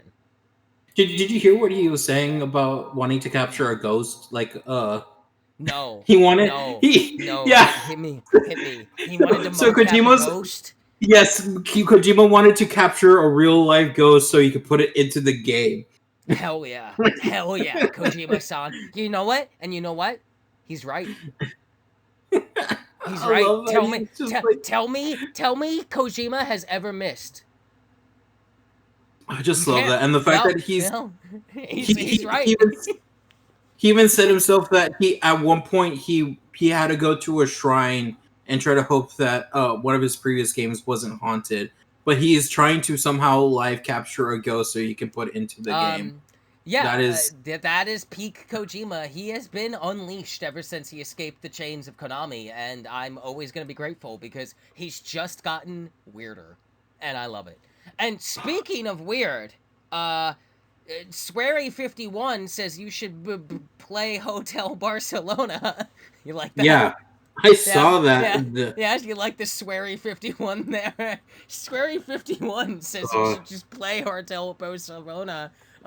Shout out to Suda51 invading Swery in yeah, his in the game they made together, killing him and then telling him to pre-order Romeo Must Romeo is a Die. dead man. Yeah, Romeo is a dead man. Yeah, whatever it's Yeah. called. I was like, incredible, peak friendship, absolutely incredible. I don't know anything about this game, but it looks insane, and I like a good roguelike co-op thing. I might play it. Seems kind of nuts. Not sure what it's about. Didn't really look into it, but I know the names, and I know they both make weird shit. Saros finally got some gameplay to show off. The like weird sequel to Returnal. I really like Returnal. I'm really bad at Mhm. Returnal, but I really like Returnal. Saros looks really fun. I want to play Saros. It looks cool.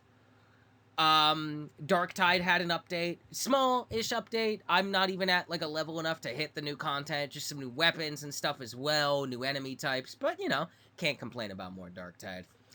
Warframe update, the unnamed update is now named. It's Valis Undermine. We're going to mushroom caves. I'm gonna meet a mushroom frame that makes mushrooms. Mhm. And then we get the final big update, the annual major crazy moment of the end of the year for Warframe in December, called the Old Piece, where we will experience moments from the past of our operator in the Old Piece, long before any of the events in the game, which will be our first look at Tau, the other system where the sentients live. And then in 2026, we are confirmed to be going to Tau in modern times as the Drifter, and we'll be getting an entire new system, like a new star chart map to run around in. Uh, Out of complete left field, this one was for me. Let It Die Inferno, the weird sequel to Let It Die, the weird Souls dungeon climbing game that was on PS4 and was free and was the most anime insane thing I've ever played, and I really, really liked it. Good, like the fact that it's I saw Let It Die, I was like, oh, Uncle Death is back, let's go. And it's like a weird extraction game, and it looks like fucking jank nonsense. I hope it's equally jank nonsense as the single player like game was. That was super fun. I can't wait. If it's free, I'm definitely gonna be playing it. um Arc Raiders, couple news things about that. I've had my eye on this for a while. It's got like a vibe that really clicks with me. So Arc Raiders is no longer going to be a free to play game. It's actually going to be a $40 game. Um, Okay. I have heard only good things about this game from anyone who's played it, both in like review things, but also just from watching a streamer or listening to a podcast where somebody's played it.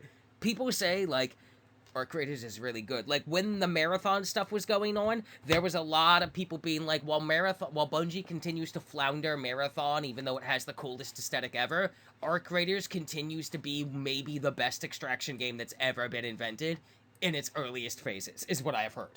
Um, and the trailers for it are awesome and play 80s music sometimes, and I love that. However, Arc Raiders will be having a server slam from October 17th to October 19th. This test will be open to everyone, even those who haven't pre-ordered the game. No sign up required. So I'm,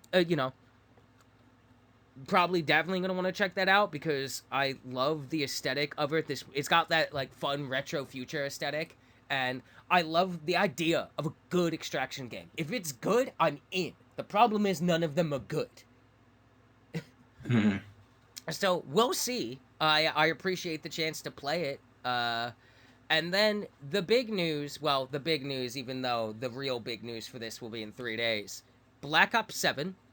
Um, I will say from the gameplay trailer and the zombies gameplay trailer, as limited looks as those are, but as somebody that's played a lot of Call of Duty and Black Ops, I feel like when I see those trailers, I can parse a lot from that because I've played so many of these. I'm saying, like, once again, Treyarch always has me. I'm a Black Ops girl, but, like, the way the movement's moving, I see that little wall run, that little grapple. I'm like, yeah. That's that Black Ops 3 shit that I loved. Um, I love the survival maps are coming back to zombies. There's also cursed mode apparently, where it's like Hmm. old school zombies, just a pistol, no loadouts, old school points and shit. Um, you were the person who sent to me, so I want to put this out there for the podcast. If you're listening to this and it's not the 30th, if you watch COD Next on the 30th of Yes. this month for an hour, you get access to the beta early access that you would normally only get if you pre-order. There is also they're doing an open beta like right after the early access beta, and I believe zombie survival will be in the beta for the first time ever, Yes, yes. which is So all that is correct. crazy. Yeah. So September 30th, 1 hour on Twitch. Watch the COD next, and you'll get a early access code for it, for the beta. And yes, Yes, zombies for the first time will be on the beta, I am survival so mode glad specifically. that there is a way to at least get the beta. Like, I was gonna do the open beta, but I really was like looking at the good. I've watched the trailer like a bunch of times, and I'm like, dude, it's got the wall running. Even if it's not the full wall run, it's a little wall run, and that's good enough. Gimme, gimme, gimme, gimme, gimme, gimme. And it's got the invisibility in it. That's my shit. That's what I love. That's my thing. That's what I do, because everyone hates it. And again, once again, and where did that bring you, kids? Right back to me. The future is now, old men. Boots on the ground was 20 years ago. It's time to let it go. Um, so that's pretty cool.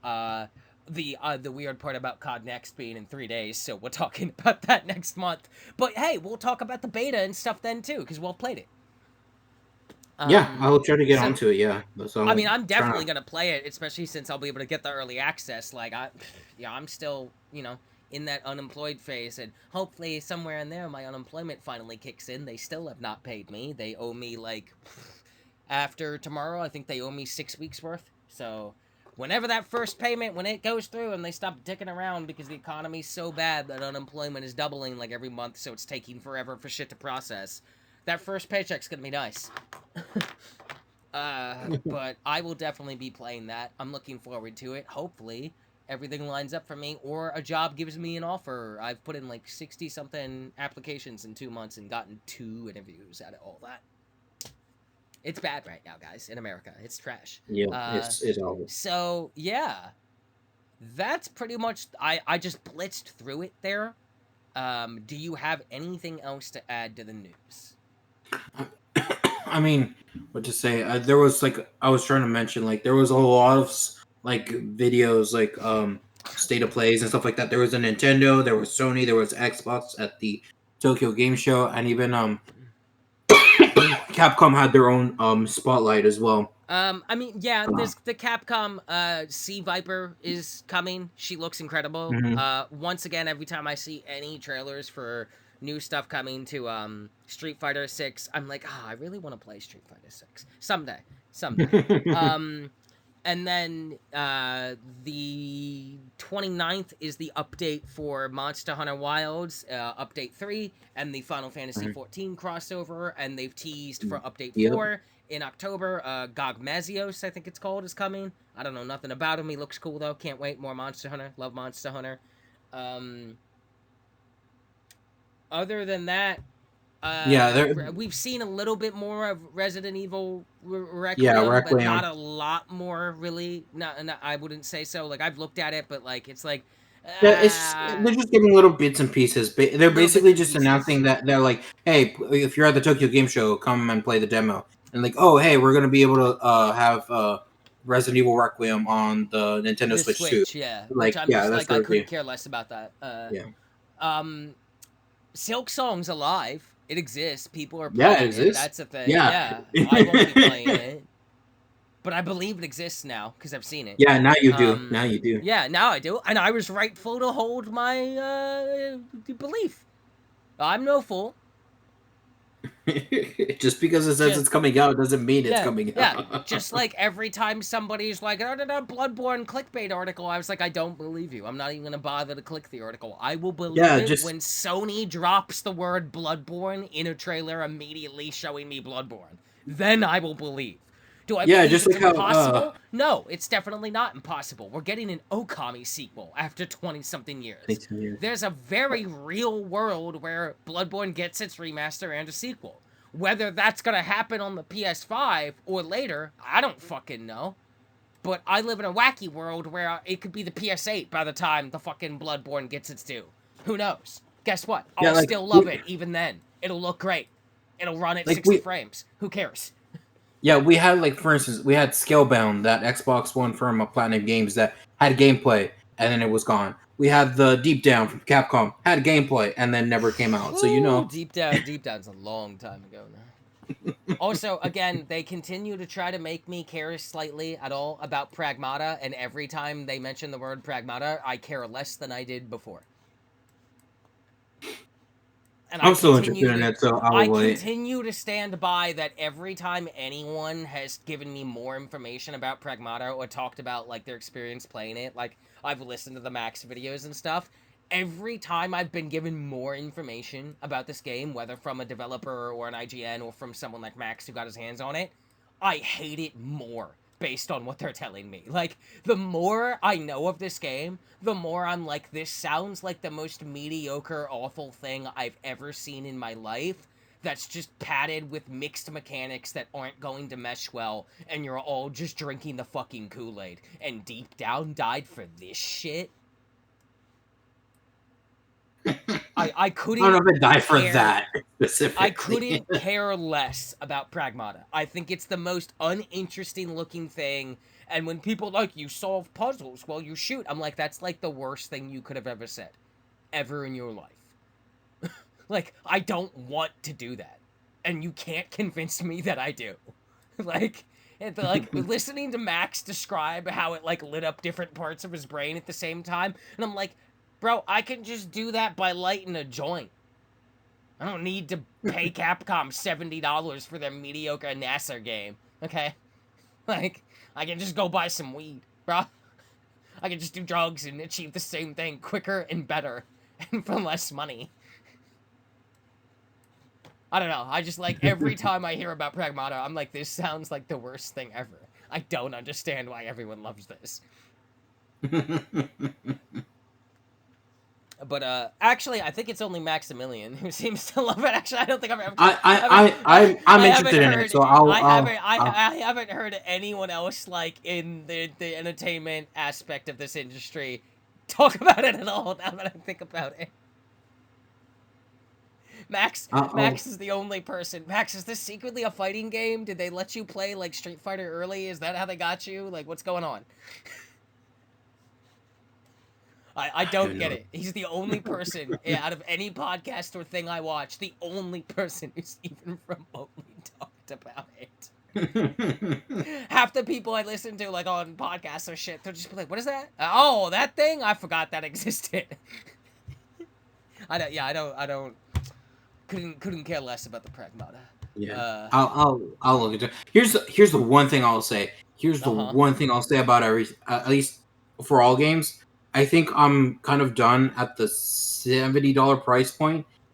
If literally Requiem comes out at $70, I'm not buying it.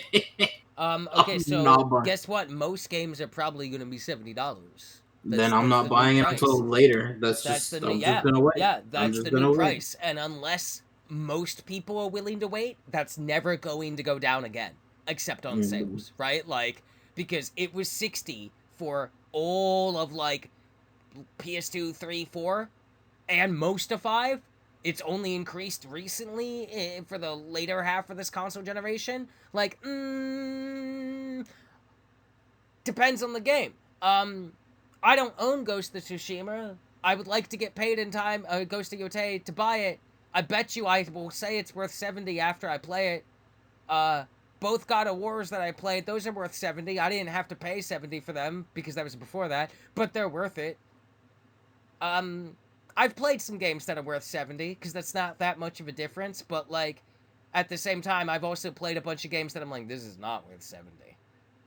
So, like, you know, it is what it is, I guess. Yeah, I know. I'm just at that point where I'm just like, the $70 games, at least I've played, have been so jank at some point, and just updates have been that I'm just like, you know what? I don't think anything is worth $7 at this point. I You're giving me mean, basically kind yeah, of the same or less amount of content and upcharging me for it. So I'll just wait. I'll just wait. yeah, I'm for fine. sure. I mean, well, that's why those games that come out, like the fact that that's probably why, like, fucking Arc Raiders going from like, oh, it was gonna be free to play the entire time was the plan, and then it moved to a $40 price tag, didn't really upset anyone because that's still $30 less than most games, and apparently it's really good. So like, people are like, yeah, it's good though, and it's still only 40, which is 20 less than what games used to be. So, you know, we live in a weird world where sometimes games are 70, sometimes they're 40, and sometimes they're 10. Mm-hmm. And we've seen how much like literally Silk Song came out at $20 and see how that came out. But I that's just an outlier. I will not count Silk Song as like the main thing. But I mean, yeah, like there's just a lot of good games that are low priced and a lot of bad games that are exorbitantly priced. So we'll I mean, just that was the same even when the average price of a AAA game was 60. yeah. The difference now is it's just $10 more. Like, that equation isn't the like what you're describing isn't a new phenomenon. It's just the number went up in one area. That's it. So it feels Yeah. slightly worse, but it's like we were still having this problem when games were 60 for 3.5 generations, and it's like, yo, this game was 60 and it's not even close to as good or fun to play as that $20 game. Like, that Yep. problem of where the more expensive thing might not be as good as the cheaper thing, in terms of entertainment, that'll always be the case, and you better hope it is, because otherwise, the day that's not a thing anymore means the indie scene has officially died forever, and God help us if we're there. And with that, I think the show is over. Um, Mm. yeah, Yeah. video games. Bit God, chicken. these titles are something else. They are something else. I can't wait. I have to. I will send these to you for people to vote on. I cannot wait to see the results. Jesus But I Christ. need to check to see because I didn't want to say it until I verify. But I think Capcom is supposed to have another Oh, are uh they? Is there more October. Capcom? I need to see. Uh, no, they're just releasing that. I thought Capcom was. Here we go. Capcom hosting Capcom Presents 90-minute panel at New York Comic Con on October 10th. Okay. Oh, that could be something or nothing. Yeah, exactly. So we'll find out This and is see. either But gonna be that's some cool shit, or it'll be like Capcom. This could have just been a Blue Sky post. it most. I think it's most likely going to be. This could have just been a Blue Sky post And because with that because wonderful assessment of the future that awaits us, that'll be the show. this Thanks could for listening, and yeah. we'll see you in October where we talk more about things. Bye. Catch you later. Bye. Jesus Christ.